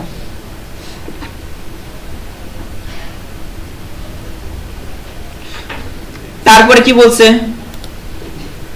সার্চ করলাম, তারপর মাইক্রোসফট ওয়ার্ডে ক্লিক করুন। মাইক্রোসফট ওয়ার্ডে ক্লিক করছে না? তারপরে কি বলছে, ব্ল্যাঙ্ক ডকুমেন্ট নির্বাচন করুন। এখান থেকে যে ব্ল্যাঙ্ক ডকুমেন্ট, এখানে আমার নির্বাচন করলে আমার কি ওয়ার্ড ফাইলটা চলে আসছে। এটা কার কোনো সমস্যা আছে? বুঝতে পারছেন? শুধু কি আমরা এভাবে নিয়ে আসতে পারবো? আরো কয়েকটা পদ্ধতি আছে। এখান থেকে দেখেন ওয়ার্ড, এখানে ক্লিক করলেও ফাইল ওপেন হবে এবং এখান থেকে নিউ ডকুমেন্ট নিলে ফাইল চলে আসছে। তারপরে এখান থেকে নিউ মাইক্রোসফট ওয়ার্ড, এখান থেকে ওয়ার্ড ডকুমেন্ট চলে আসলো। এটার উপর ক্লিক করলে ফাইল অন হয়ে যাবে। বিগত যে দুইটা সিস্টেম দেখালাম, এর আগে যে দুইটা পদ্ধতি দেখালাম, এই পদ্ধতিটা ঠিক আছে, কিন্তু আপনার পরীক্ষার হলে এখন যে পদ্ধতিটা দেখালাম সেই পদ্ধতিতে কাজ করবেন। বুঝতে পারছেন? কিভাবে নিউ থেকে ফাইলটা নেবেন, কেন নেবেন? এখন দেখেন এই ফাইলটা আমার কোথায় সেভ হলো? ডেস্কটপে। আর আগে যে ফাইলগুলো আমি নিয়েছিলাম সেই ফাইলটা কি কোথাও সেভ হয়েছে? আমার কি পরে যে আমাকে সেভ করা লাগতো, এই যে সেভ করা, এই ঝামেলাটা দরকার নাই। পরীক্ষার হলের মধ্যে আপনাদের প্রচুর কাজ আছে, হ্যাঁ, 1 ঘন্টা সময় দিবে, ওই সময়ের মধ্যে আপনারা টাইম ওইভাবে কুলাতে নাও পারেন, আর টাইপিং স্পিড ঠিক থাকলে সুন্দরভাবে কাজটা করতে পারবেন ইনশাল্লাহ। এখন সেই ক্ষেত্রে আপনাদের যাতে কোন রকম মানসিক চাপ না হয়, যখন দেখবেন ফাইল খুঁজে পাচ্ছে না, তাহলে কি মানসিক চাপ হবে না? এইসব চাপ যাতে না হয় সেক্ষেত্রে আমরা কি করব, এইভাবে কাজ করব, যাতে ফাইলটা আমার কোথায় সেভ হচ্ছে, ডেস্কটপে হোক বা যে কোনো একটা ফোল্ডারের ভিতর বললে আমরা ওই ফোল্ডারের ভিতর সেভ করতে পারবো। এখন বলেন, এই যে আমি ওয়ার্ড প্রসেসিং চালু করার ধাপ, এটা নিয়ে কারো কোনো সমস্যা আছে? বুঝতে অসুবিধা হয়েছে? করতে পারবেন?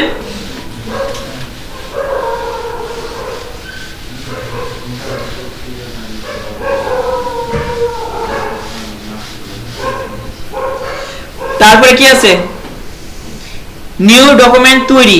এটার পদ্ধতি কয়টা? দুইটা, ফাইল থেকে নিউ, তারপর ব্ল্যাঙ্ক ডকুমেন্ট, আর এটা হচ্ছে কন্ট্রোল এন। আচ্ছা, এটা আমি কিভাবে বুঝবেন? আগে এই ফোল্ডারের মধ্যে আমি কিছু লিখে নিই, আসলে আমি নিউ ডকুমেন্ট নিছি সেটা বুঝবেন কিভাবে।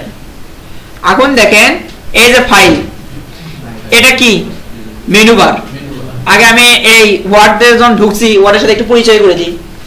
হ্যাঁ, সেটা হচ্ছে উপরে অংশটুকু, এটা হচ্ছে কি টাইটেল বার, এটা হচ্ছে মিনিমাইজ, এটাতে কি করে রিস্টোর ডাউন, এটাতে আমি আমার ওয়ার্ডের যে এই ফাইলটা ছোট করতে পারি ডেস্কটপের মধ্যে, আবার বড় করতে পারি ডিসপ্লেতে।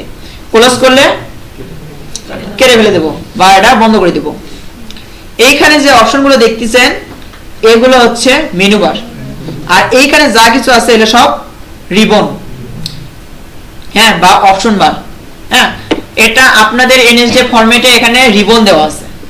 হ্যাঁ, আপনাদের সিএসটা ভালোভাবে দেখেন, ওখানে দেখবেন রিবন দেওয়া আছে, বাট আমরা কিন্তু সাব বার বা অপশন বার এগুলো বলি।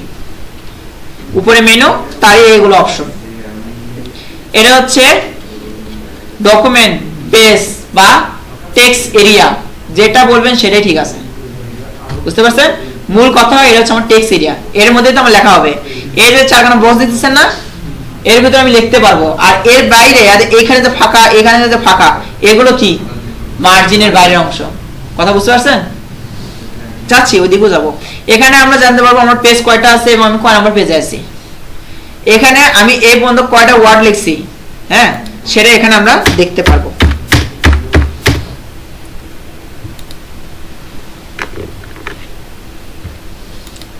কি ব্যাপার, ওয়ার্ড কমা পরিবর্তন হলো না? এই যে ওয়ার্ড তিনটা, ক্যারেক্টার কতগুলো সব এখানে দেখাবে, বুঝতে পারছেন? উইথআউট স্পেসিং, স্পেসিং দিয়ে আমি 22টা অক্ষর লিখেছি, আর স্পেসিং ছাড়া আমি ক্যারেক্টার লিখছি কয়টা? 19টা, আর ওয়ার্ড লিখছি কয়টা? 3টা। এগুলো সব কই থেকে পাচ্ছি? আজ এখান থেকে, ওয়ার্ড কাউন্ট থেকে। এখান থেকে আমি সব জানতে পারবো। পেজ থেকে আমি জানতে পারবো আমার পেজ কয়টা আছে, একটাই আছে। আমি কয় নম্বর পেজে আছি? 1 নম্বর পেজে আছি। এটাতে আমি কি, আমি আমার কিবোর্ড কি ইউজ করতেছি সেটা ইউজ করতে দেখতে পারবো।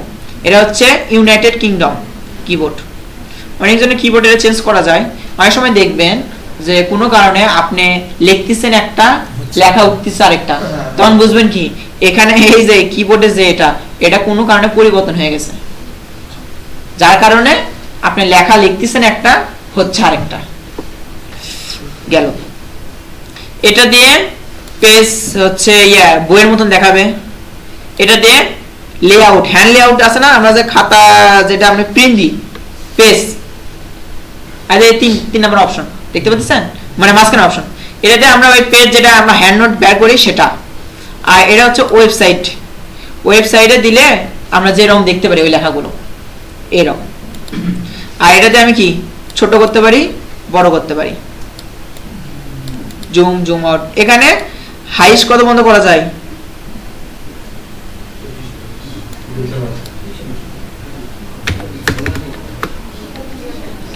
400, হাইস্ট 500 পর্যন্ত আমরা করতে পারবো। এটা মাথায় রাখবেন যে এটা জুম 500 পর্যন্ত আমরা করতে পারি, এবং সবচেয়ে কম কত পর্যন্ত? 10। এটা কিন্তু আপনাদের পরীক্ষার মধ্যে আসে যারা কম্পিউটার অপারেশন আছে, কারণ দুইটা আপনার ওয়ার্ড এক্সেল পাওয়ার পয়েন্ট আছে না, এই তিনটা সফটওয়্যারের মধ্যে দুইটাই আছে যেটাতে 500 পর্যন্ত জুম করা যায়, আর আরেকটা আছে যেটাতে 400 পর্যন্ত জুম করা যায়। হ্যাঁ, মূলত এই জন্য আপনাদের কনফিউশন লেগে যায়, এটা 500 হবে না 400 হবে।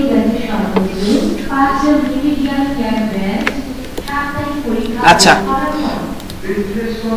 আশা করি মনে হয় এই ডেস্কটপ সম্পর্কে বোঝানো হয়েছে। তারপরে টেক্সট টাইপ, যেটা হ্যাঁ কিবোর্ড দিয়ে আমরা লিখি এবং কার্সর যেখানে হয় সেখানে আমাদের লেখাটা হয়। ধরেন আমি এখানে লিখতেছি, আর যে কার্সর যেখানে টিপ টিপ টিপ করতেছে ওটাই হচ্ছে কার্সর, তাই না? আচ্ছা, এখানে আমি কি লিখবো?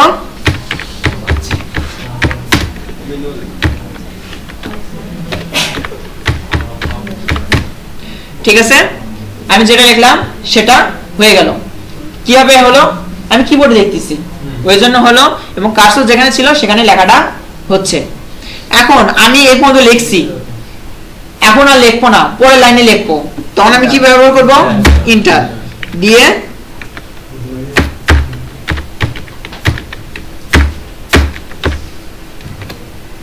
লিখছি। এইভাবে আমরা লিখতে পারি। ওকে, কিন্তু আমি মনে হয় ওটা কি নিউ ডকুমেন্ট মনে দেখাচ্ছিলাম না, তাই না? এক ধাপ মনে হয় পিছিয়ে গেছি।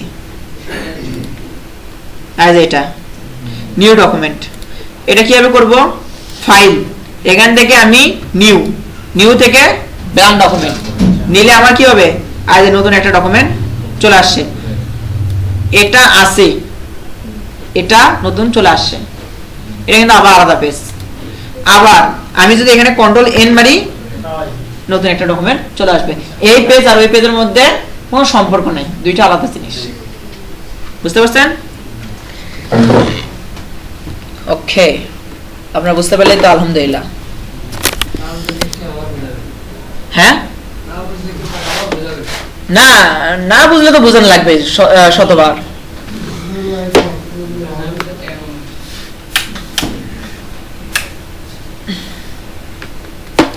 ওকে, তারপরে কি আছে দেখি, টেক্সট এ লেখা, এটা তো বুঝতে পারছেন।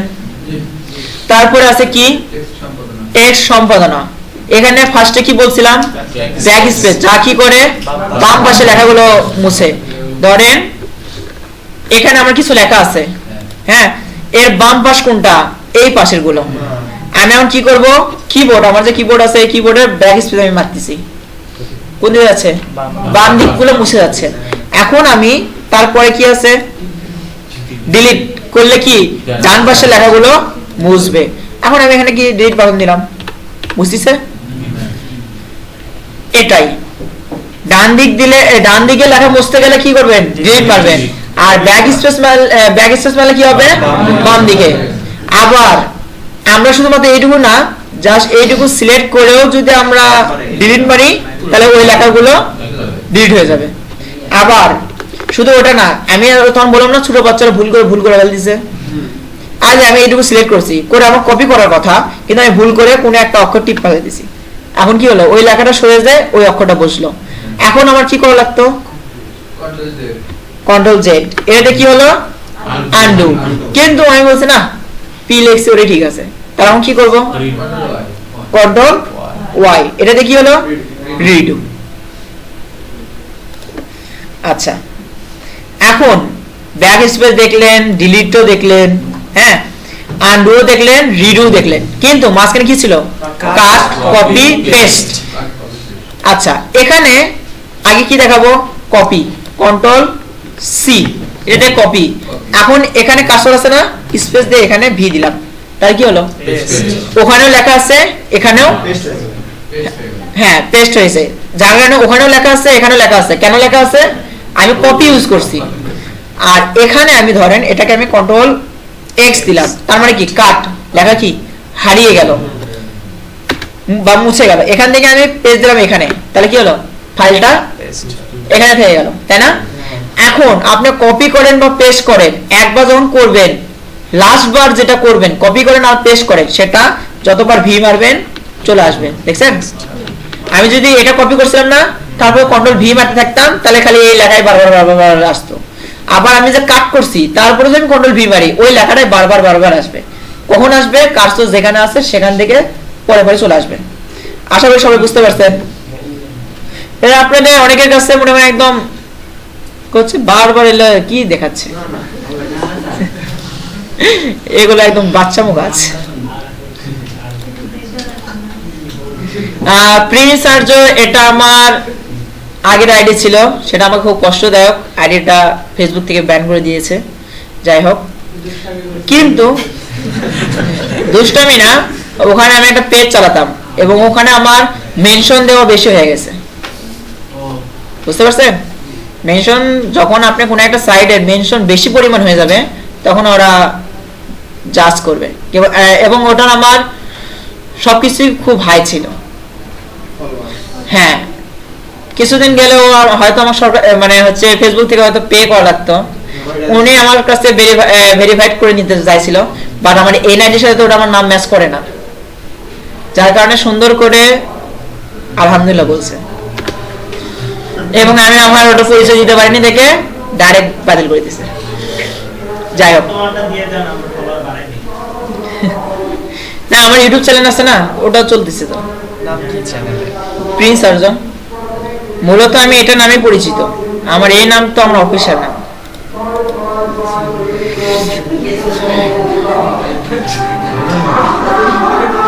নেন এখন আমরা নেন আপনারা একটু জয় জয় শুনেন, বিনোদন শুনেন।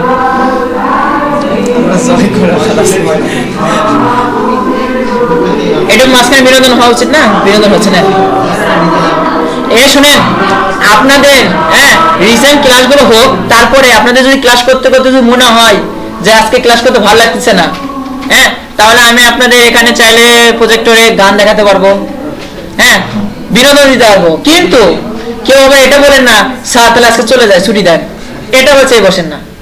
ক্লাস করতে ভালো লাগতেছে না, একটা কার্টুন দেখেন, নাটক দেখেন, বিনোদন নেন। ক্লাসের পরিমাণটা ছোট করে নিয়ে আসতে পারবো, বাট ছুটি দিতে পারবো না। কিন্তু পড়াশোনার পাশাপাশি কিন্তু আপনাদের এনএসডি ফরম্যাটে বিনোদন করার ইয়ে আছে। ট্যুর হবে না স্যার? ট্যুর হবে না? হ্যাঁ ট্যুর আছে, ট্যুর একটা শেষের দিকে। আলু হারিয়ে একটা দেওয়া লাগবে। কি ট্যুর তো দূরে হয়, ট্যুর তো বাইরে, কত দূর নিয়ে যাবে? মানে বগুড়ার ভিতরেই, বগুড়ার বাইরে কে নিয়ে যাবে, অত কষ্ট কে দিবে তা বলতে পারি না। স্যাররা কি করে আগের ব্যাচ গুলো তো ওই মোমেনি ইকো পার্ক পর্যন্ত গেছিল। একদম মহাস্থান জায়গা। আচ্ছা এনেন, বিনোদন হয়েছে না, এবার আবার কাজে ফিরে আসি। কই বন্ধ করেছিলাম বেস্ট। এডিটিং, এডিটিং এর প্রত্যেকটা অপশন শেখানো হয়েছে না। হ্যাঁ। এবার আমরা কি করব, ফরম্যাট। এখানে কি আছে, ফন্টের নেম। এখানে দেখেন এই যে ফন্ট, এগুলো কি দিয়ে আছে, টাইম নিউ রোমান্স, এটা কিন্তু আমরা অটোমেটিক করে দেওয়া আছে। এই জন্য আমি সেদিন কি বলছিলাম যে আমি সফটওয়্যারটা নতুন করে ইনস্টল দিব না, কারণ আমার মানে আমার বেশিরভাগ সময় আমি টাইম রোমান্স দিয়ে লিখি, যার কারণে এগুলো আমি সব ডিফল্ট করে সাজিয়ে নিছি। এই জন্য আমি নতুন করে সফটওয়্যারটা দিলাম না, দিলে আমার এটা কি এরিয়াল আসতো বা ক্যালগরি আসতো। আচ্ছা এখানে আমি কি করব, দেখেন এই যে এটা হচ্ছে কি ফন্টের নাম, এখানে আমি একটু চেঞ্জ করব। দেখেন এখানে একটু পরিবর্তন হবে, দেখেন অক্ষরগুলো যা তাই আছে, কিন্তু দেখতে কি হচ্ছে দেখছেন। এটাই এখন কিভাবে বুঝাবো যে একটু না বেগে গেছে, একটু না লড়িচ্ছে সরিচ্ছে, এটাই হচ্ছে। আমি বুঝতে পারছেন যে ফন্টের নাম চেঞ্জ করলে লেখার পরিবর্তন কি কি হতে পারে।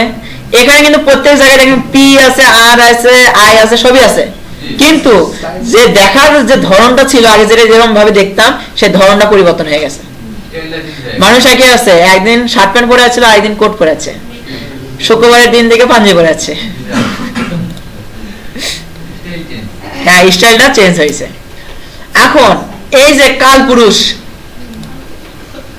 কালপুরুষ অবশ্য নাই, এই কালপুরুষ না না, এটা হচ্ছে আমরা লেখালেখি যে টাইপিং সফটওয়্যার দুইটা আছে, হ্যাঁ দুইটা না আরো অনেক আছে, বাট আমরা সচরাচর দুইটা ইউজ করি। একটা হচ্ছে কি বিজয়, আর একটা হচ্ছে কি অভ্র। অভ্রতে আমরা কি ইউজ করি, কালপুরুষ, আর বিজয়তে আমরা কি ইউজ করি, সত্যনি। বুঝতে পারছেন, এই কালপুরুষ দেখে আবার ভাবেন না অন্য কিছু, এটা কি ওই একটা ফন্টের নাম যেটাতে আমরা কি লিখি, বাংলা। আচ্ছা এখানে আবার ইউনিক করার অপশন আছে, এই যে দেখেন জেনারেল এসে দেখেন না ইউআই আছে না, বুঝছেন, এটা হচ্ছে ইউনিক কোড। হ্যাঁ এই লেখা দিয়ে আমি এখন যেটা লিখবো এটার জন্য আমাকে কি করতে হয়, কন্ট্রোল অল্টার ভি। তাহলে এখানে দেখেন ইংলিশ থেকে কি হবে, ইউনিকোডে চলে আসবে। এখন আমি কি করব, এখানে লিখতে পারবো। ধরেন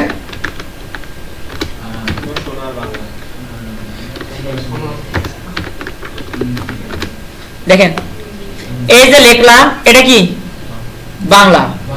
এই যে লেখাটা আছে, এই লেখাটা আমি যে কারো ডিভাইসে দিই, আমার সোনার বাংলায় দেখাবে। হ্যাঁ আপনার ফোনেও যদি আমি এই লেখাটা পাঠিয়ে দিই সোনার বাংলায় দেখাবে। কিন্তু এখানে আমি যদি সত্যনি ইউজ করে যদি এখানে কন্ট্রোল ওয়াটার এখন বিজয় ইউজ করব, আর বিজয় বা ইংলিশ বাংলা লেখার সময় বিজয় এখানে থাকতে হবে, আর ইউনিকোড লেখার সময় হচ্ছে কি লেখা আছে দেখেন, ইউনিকোড। হ্যাঁ, ইউনিকোড লেখা থাকতে হবে। এখন দেখেন এখানে আমি কি করব, এখানে আমি কি লিখবো,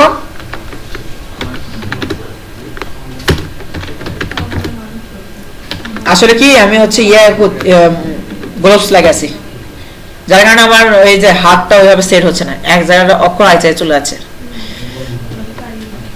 গ্লোভস পরার কারণে। আর শীতের দিন তো একটু মেনে নেন। আচ্ছা, এখন এই যে আমার সোনার বাংলা এই যে লেখা আছে না, এটা কি দিয়ে লিখেছি, সত্যনি। এই লেখা যদি আমি আপনাদের ফোনে বা অন্য কোনো ডিভাইসে পাঠিয়ে দিই, সেই ডিভাইসে যদি বিজয় 52 না থাকে, এই লেখা কেমন আসবে জানেন, বিভিন্ন রকমের স্টাইলের চিহ্ন আসবে, সিম্বল আসবে, চারখানা বক্স হবে। হ্যাঁ, বা আবার এরকম হতে পারে ASDKLJ এরকম। দেখেন আমি দেখাই, এটা যদি এটা না হয় টাইম নিউ রোমান্সে দিই তাহলে কেমন হবে, আর এইরকম লেখা চলে আসবে। বুঝতে পারছেন, আপনারা এরকম SMS পাবেন। কারণ কি তখন বুঝতে হবে না, এই লেখা আপনার অনেক সময় এরকম চলে আসলে তখন বুঝতে হবে এখানে বাংলা লেখা ছিল, সেটা দেখার জন্য আমাকে কি করতে হবে, সত্যনি করে নেওয়া লাগবে। এটা আপনাদের সমস্যা হবে, মানে ডিজিটাল মার্কেটিং যারা তাদের কোনো সমস্যাই হবে না। ওই কম্পিউটার অপারেশন আছে না, তাদের অনেক সময় এরকম ঝামেলা হয়, তাদের এটা ভালোভাবে বুঝতে দিবে না। আপনাদের কোনো ঝামেলাই না, আপনারা কেবল বেসিক নিচ্ছেন, আর যারা ডিজিটাল মার্কেটিং আছে এই বেসিকটা নেওয়া শেষ, তারপর ওরা অ্যাডভান্স শিখছে। আপনারা কেবল কি শিখতেছেন, ক খ কিভাবে লেখা লাগে সেভাবে শিখতেছেন। যখন আপনার লেখা শেষ হয়ে যাবে তখন ইনাদেক জিঙ্গে দিচ্ছে এখন রচনা লিখে দাও। এখন উনাদের মনে করেন রচনা লিখতে দেওয়া হয়েছে, বাট রচনা যে লিখবে, রচনা সম্পর্কে যে টপিকটা দিচ্ছে সে সম্পর্কে ধারণা রাখবে না, এই জন্য আমি ওনাদের ডিজিটাল মার্কেটিং সম্পর্কে ধারণা দিব।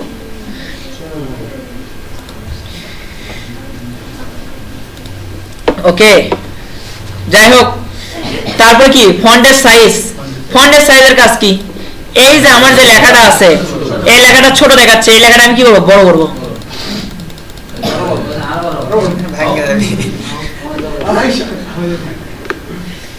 এটা কত বন্ধ করা যায়,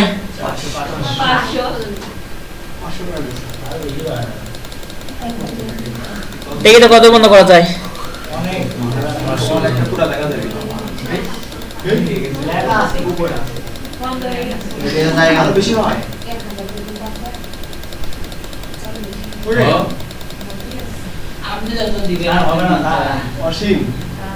তাহলে তো সীমায় খুঁজে পাচ্ছি না,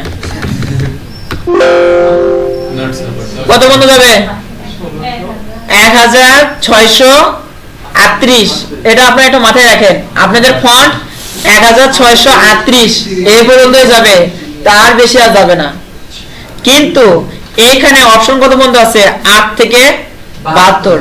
এটা আপনাদের পরীক্ষার মধ্যে আসে যে না, এটা এমসিকিউতে আসে, বুঝছেন। এটা কত বন্ধ আছে, ওখানে 8 থেকে 72 থাকবে, বা 10 থেকে 80 থাকবে, 20 থেকে 50 থাকবে, এরকম ওখানে লেখা থাকে। আপনার এটার মধ্যে কোনটা আছে, 8 থেকে 72, সমস্যা নাই, ওটা আপনাদের স্যার ভালোভাবে বুঝিয়ে দিবে, বুঝছেন।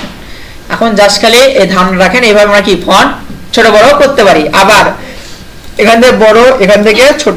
আবার কন্ট্রোল থার্ড ব্র্যাকেটের ফার্স্ট যদি দিই তাহলে ছোট হবে, আর থার্ড ব্র্যাকেটের বড়টা যদি দিই মানে শেষটা দিই তাহলে লেখাটা বড় হবে। এগুলো হচ্ছে শর্টকাট। ওকে, তারপর কি আছে, বোল্ড, মানে কি করবে, মোটা করবে। সিলেক্ট করে বোল্ড করে দিলাম, মোটা হয়েছে, চিকন, মোটা চিকন, ঠিক আছে। তারপরে কি আছে, ইটালিক করলে কি হবে, বাঁকা। অনেক মানুষ আছে না ঘাড় বেঁকা, যেটাই করেন ওইভাবেই যাবে। এটা হচ্ছে দেখেন ঘাড় বেঁকা, এটা হচ্ছে ইটালিক। তারপরে কি আছে, আন্ডারলাইন, নিচে দাগ হবে। ধরেন আমি আন্ডারলাইন দিলাম, তাহলে কি নিচে দাগ দিছে, আদৌ কি আমাকে দেখাচ্ছে? এখানে আমাকে দেখাবে না, কারণ কি ও বানান ভুল ধরতিছে। ইংলিশ কোনো ওয়ার্ড নেই।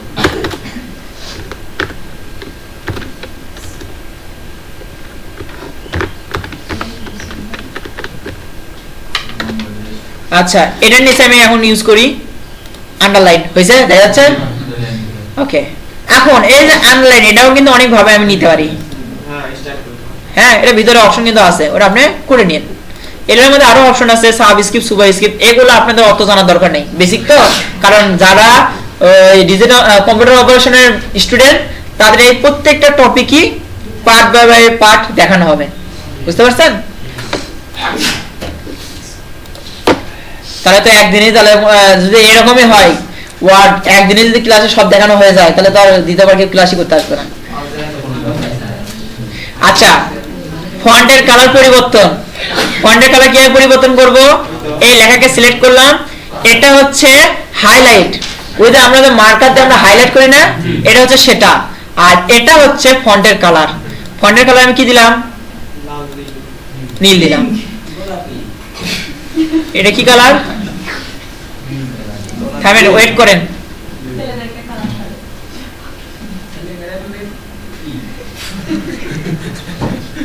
কি ব্যাপার, এক আমার কিছুই করছে না। মোর কালার না। এর মেনে নেওয়া যায়?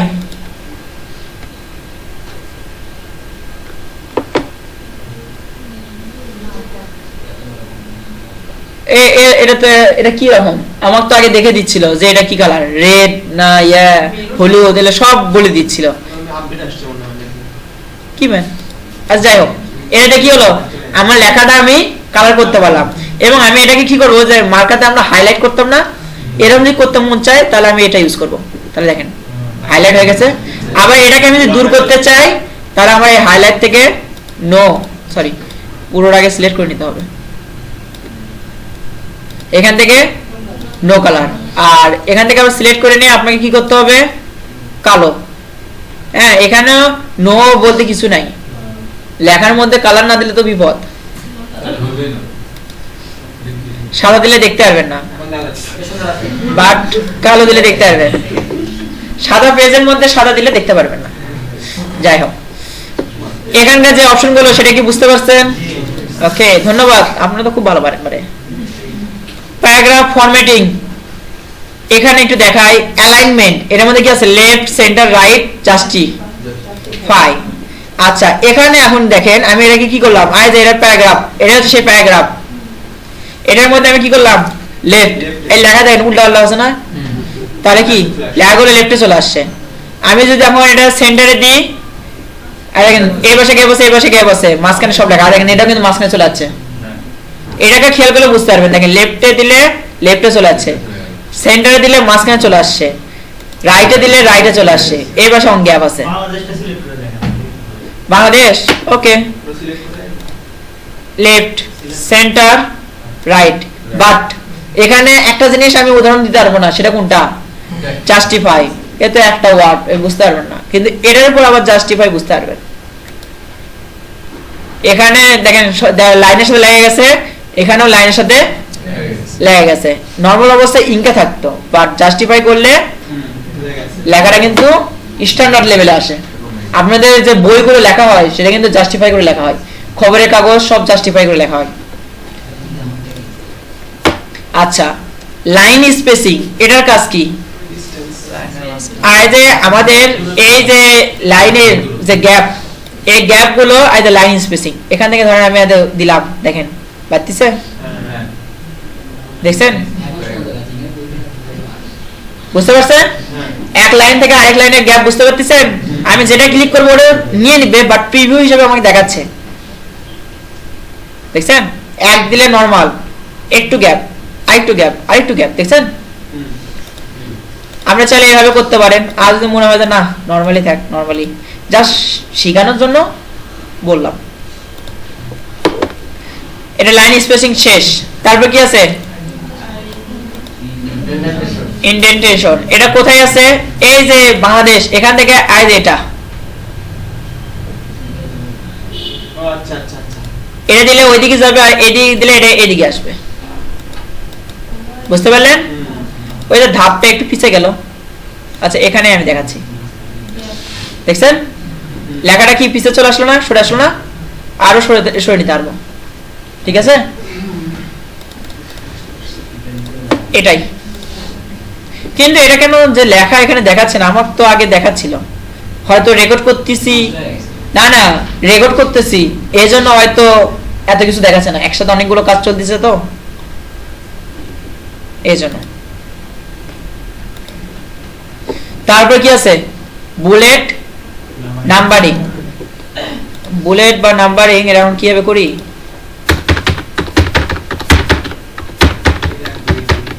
আচ্ছা এগুলোকে আগে নরমাল করে নিই, এটাকে আমি বুলেট দিব।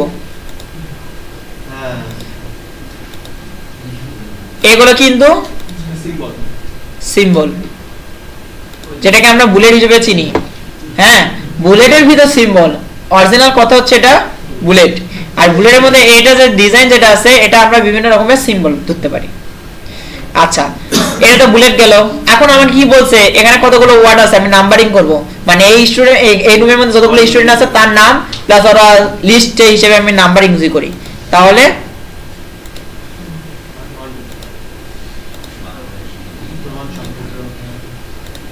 দেখছেন, তাহলে এখানে কি আমার বুলেট এবং নাম্বারিং করে দেখানো হয়েছে।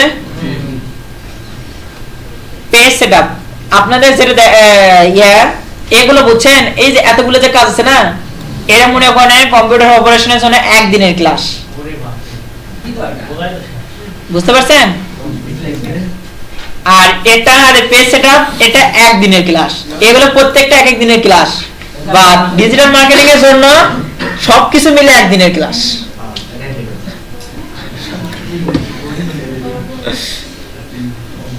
পেজ সেটআপ এখানে কি আছে? ডকুমেন্টের পেজ ঠিক করার কাজে পেজ সেটআপ বলা হয়। আচ্ছা যাই হোক, ওটা তো আগে তো সবকিছু বলেই দিছি। আর পেজ সেটআপ করব, এখানে কি পেজের সাইজ কি হবে? A4 লেটার, এখানে 4 হচ্ছে ইয়ে হবে, 4 হয়নি, আচ্ছা এটা বাংলা ফন্টে রূপান্তর হয়ে গেছে, না 4ই হয়েছে, ঠিকই তো আছে, বাংলা ফন্টে তো 4ই করা। আচ্ছা এখন আমি কি করব? পেজ সেটআপ, তাই না? পেজ সেটআপ করে পাবো লেআউটে। এই লেআউট থেকে এই যে সাইজ, পেজ সেটআপ সাইজ, এখানে কি আছে আমার? এখানে দেখেন A4 অটোমেটিক সেট হয়ে থাকে। আমি এখান থেকে A4 দিলে আমার পেজটা কি রকম দেখাবে? এরকম, যার সাইজ কি 8.271169, এটার সময় এমসিকিউ তে আসে। লেটারে দিলে আর একটু কমে গেল, এটার সাইজ কত? 8.5 আর 11। আর লিগ্যাল দিলে বড় হয়ে গেছে, দেখছেন? আমি কিন্তু হ্যাঁ জুম বা কিছু করিনি, যেরকম সেরকমই রাখছি, বাট ও কিন্তু দেখতে দিচ্ছে, একবার দেখতে দিচ্ছে না, ও নিজে নিজে কিন্তু চেঞ্জ করতেছে। তার মানে কি পেজ তখন মানে বাড়তিছে, পেজ কম দিচ্ছে, কথা বুঝতে পারছেন? পেজ সেটআপ থেকে সাইজ থেকে আমরা পেজগুলো চেঞ্জ করতে পারি। এটা আরো অনেক কিছু আছে, স্ট্যান্ডার্ড আছে, আর A5 A3 হ্যাঁ B4 B5 যাই হোক, আমরা মূলত এটা আর এটা এই তিনটা দিয়ে ইউজ করি। আপনাদের যারা কম্পিউটার অপারেশন আছে না, তাদের পরীক্ষাগুলো কিন্তু এই তিনটার মধ্যেই হয়। হয় A4 পেজ চাই, নালে লেটার চাই, নালে লিগ্যাল পেজ চাই, এগুলোর মধ্যেই জবগুলো করে নেয়। গেল মার্জিনটা কি? টপ রাইট লেফট বটম, ওকে। এটা আমি একটু না নিচে একটু না ইন্টার দিয়ে দেখাই। আচ্ছা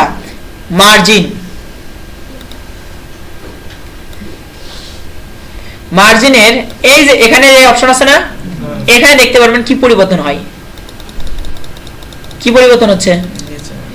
টপে বাড়াচ্ছি, লেখাটা নিচে চলে আসতেছে, ওকে দিলে কি হবে দেখছেন? এটা কখন ওই তো দলিলের মতন হয়ে গেল, উপরে কি আছে ওই দলিলের ওই লোগো বা ওটা বসবে, আর নিচ থেকে স্ট্যাম্প, আর নিচে ওই লেখাগুলো লেখা হবে। দলিলে কিন্তু এইভাবে লেখা হয়, ওই বন্ধু 4 ইঞ্চি গ্যাপ দেয়, ওখানকার যে হচ্ছে স্ট্যাম্প আছে না, ওটা কিন্তু 4 ইঞ্চি গ্যাপ হয়। গ্যাপ দিয়ে, এটা মাথায় রাখেন যদিও কোনো সময় যদি কাজে লাগে, উপরে 4 ইঞ্চি গ্যাপ রাখবেন, রাখার পরে তারপর থেকে নিচে সব লেখা লিখে যাবেন, তাহলে একদম কারেক্ট সুন্দরভাবে খালি ওই কাগজটা দিবেন, ডাইরেক্ট অটোমেটিক প্রিন্ট হয়ে আসবে। যদি 4 ইঞ্চি যদি গ্যাপ যদি না দেন তাহলে কি হবে, ওই লোগো যেটা আছে না 22টা ওর মধ্যে লেখাগুলো চলে যাবে, তখন কিন্তু ওই দলিলের কাগজ কিন্তু বাতিল। হ্যাঁ আচ্ছা, এইভাবে এটা কিন্তু টপ হলো না, এইভাবে কি আমি কাস্টম থেকে কি রাইট লেফট এগুলো চেঞ্জ করতে পারবো না? আচ্ছা, এটা যদি আমি বেড়ে দেখাই, দেখছেন এটা কমতিছে, এটা বাড়তিছে, এইভাবে সবকিছুই পরিবর্তন আমরা করতে পারবো। এটা যে সাইজটা হয়ে আছে দেখেন, এটা কি 111 হয়ে আছে না, এটাকে বলে নরমাল সাইজ। আর আমি ন্যারো করব মানে হাফ, সরু, সেটা করতে যায় কি থাকবে, হাফ। আচ্ছা, তাহলে মার্জিন সম্পর্কে বুঝতে পারছেন? আচ্ছা, পেজ ওরিয়েন্টেশন এটা কি, পোর্ট্রেট এন্ড ল্যান্ডস্কেপ। আচ্ছা, পেজ ওরিয়েন্টেশন কি আছে, এটা ওরিয়েন্টেশনের মধ্যে আছে কি পোর্ট্রেট মানে কি দেখে লম্বা, আর যখন আমি ল্যান্ডস্কেপ করব পাতাল দিক হয়ে গেছে, দেখছেন, বা আড়াআড়ি আমরা পোর্ট্রেটে রাখি, ঠিক আছে। আমাদের বেশিরভাগ কাজ পোর্ট্রেটে হয়, বাট বাংলা যে আপনাদের যে কম্পিউটার অপারেশনে যারা থাকে তাদের বাংলাতে যে জবটা হয় সেই জবটা তাদের ল্যান্ডস্কেপে করে নেয়। প্রথম পেজ পোর্ট্রেট, দ্বিতীয় পেজটা ল্যান্ডস্কেপ। এটা ডাইরেক্ট এভাবে কাজ হয় না, এটার ভিতরে কিছু ফাংশনের কাজ করা লাগে, সেটা আপনাদের বিস্তারিত করে দেখে দিবে, আপনাদের এত ডিপলি শেখা লাগতেছে না ডিজিটাল মার্কেটিং এর। আচ্ছা, ছবি যুক্ত করব কই থেকে, ইনসার্ট থেকে। ওকে, এখানে আমি একটা কি করব, ছবি, আই যে ইনসার্ট, এখান থেকে পিকচার, দিস ডিভাইস, তারপরে ডেস্কটপ, ডেস্কটপ থেকে আমি এই পিকচারটা নিলাম, চলে আসছে না। এটা আমি এখন কি করব, পিকচারের এরকম আমি রাখতে চাচ্ছি না, একটু সাইজ আপ ডাউন করব, এখান থেকে সাইজটা নিব, নিয়ে আগে রেশিও গুলো তুলে দিব, তারপরে আমার সাইজটা চেঞ্জ করব। ধরেন এটা আমার লাগতেছে হাইট 2 ইঞ্চি আর ওয়াইড লাগতেছে 1.5, ঠিক আছে। এখন দেখেন এটা তো ঠিক আছে, বাট এটা কিন্তু হচ্ছে, আরে এটা যদি আমি লেখার ভিতর দিই, হচ্ছে যাচ্ছে, তাহলে যাচ্ছে, ওটা লেখা কিন্তু আপ ডাউন করে দিচ্ছে। হ্যাঁ, পজিশন কি ঠিক আছে? আমি এখন কি পজিশনে নিব, এই যে এখান থেকে পজিশন ঠিক করতে পারি, দেখেন কি হয়। আচ্ছা, ডান দিকে উপরে দেখুন, হ্যাঁ,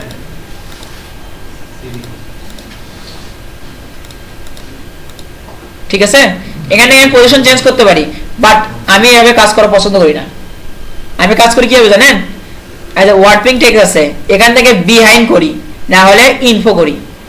বিহাইন্ড টেক্সট দিলে কি হবে দেখেন,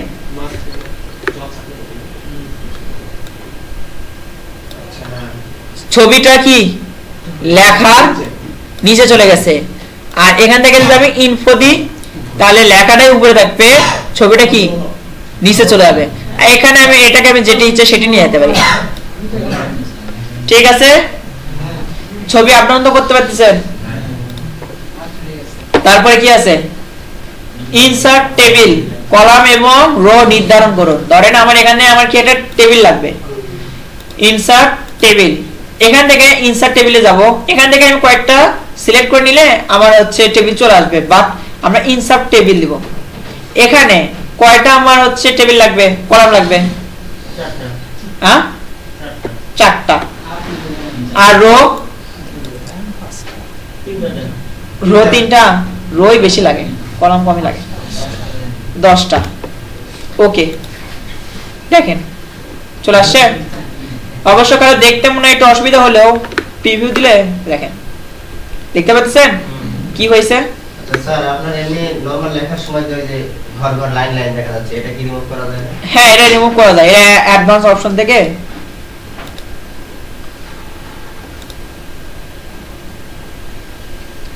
টেক্সট বাউন্ডারিজ তুলে দিলেই থাকবে না,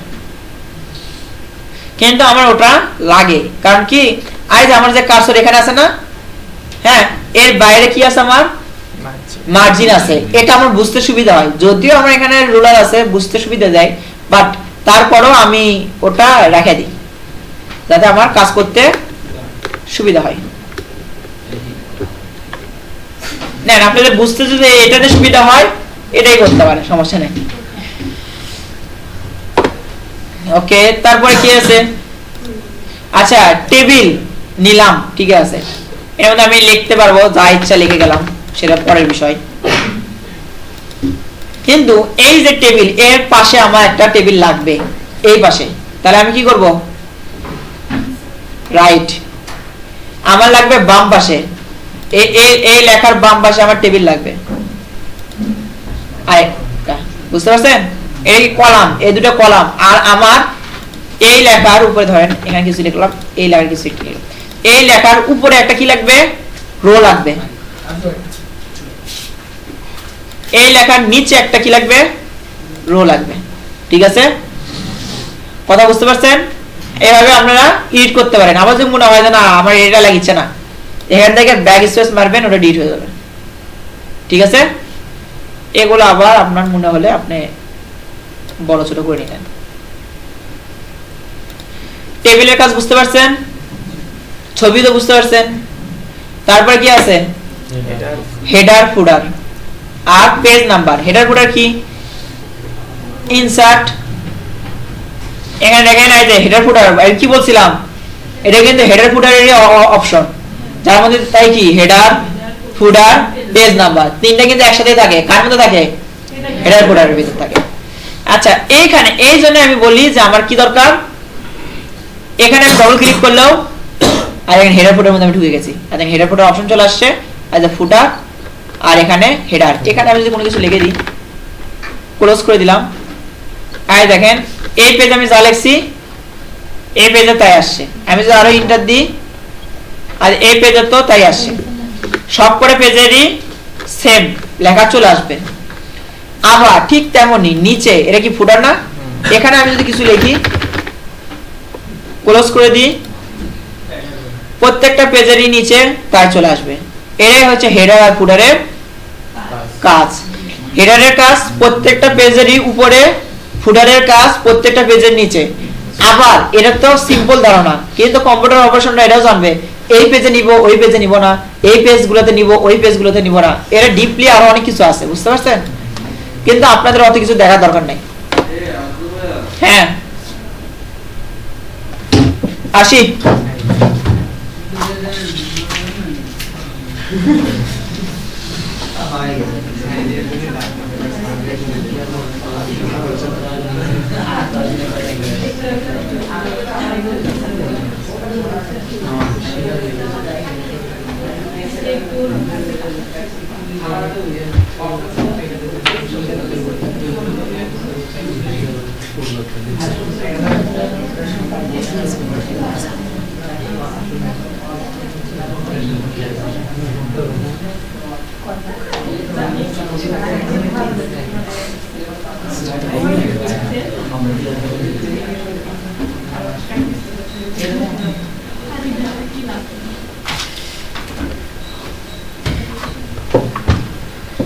আচ্ছা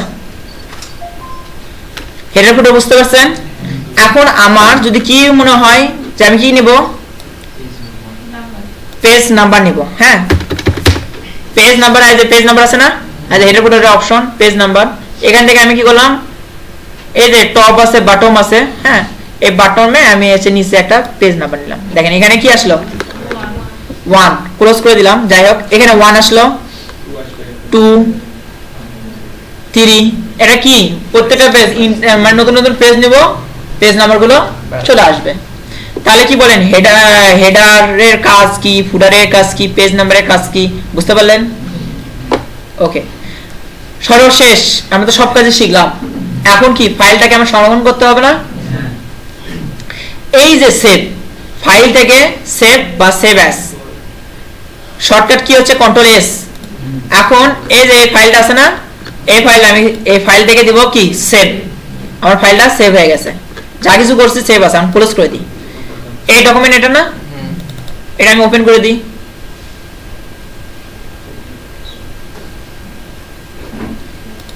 দেখেন ফাইল কি আছে, ওগুলো পেজ নাম্বার দেওয়া আছে, ইয়া দেওয়া আছে, দেখছেন উপরে লেখাগুলো আছে না, দেখছেন? তাহলে কি আমরা সংরক্ষণ করতে পারছি। এখন আমার যদি কেউ বলে যে সেভ অ্যাজ করব, তাহলে কিভাবে করব?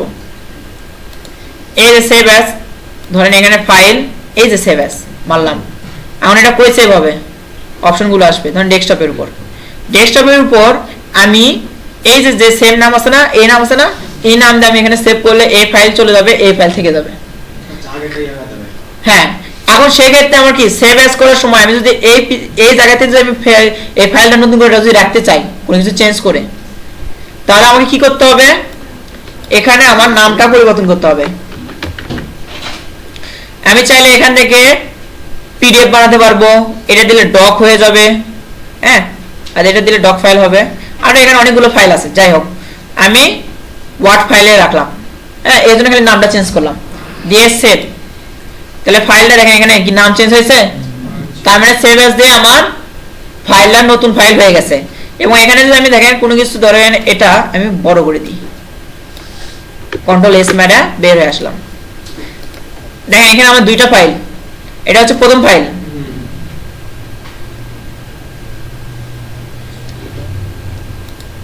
এই যে এটা, আর আমার দ্বিতীয় ফাইলটা দেখেন, এটা আমি সেভ অ্যাজ করে করছি।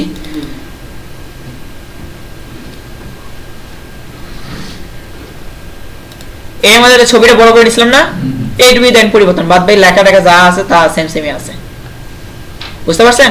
সেভ আর সেভ অ্যাজ এর মধ্যে এইটুকুই পার্থক্য হয়।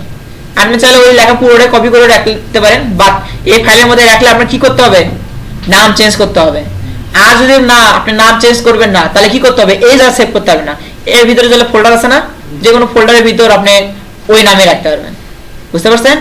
একই নাম একই লোকেশন দুইটা একসাথে রাখা যাবে না। গেল, তারপরে আর কি আছে? নিচের দিকে আর আসতেছে না, তার মানে কি আপনাদের ডেমো শেষ। এখন বলেন, থ্যাংক ইউ আপনি দিচ্ছেন। এখন বলেন আজকের ক্লাসে কি বুঝলেন? অনেক কিছু। দুই একটা টপিকের বলেন। Word processor. এখন কি আপনারা হচ্ছে ফন্টের নাম, পেজ সেটআপ সেভ করতে পারবেন?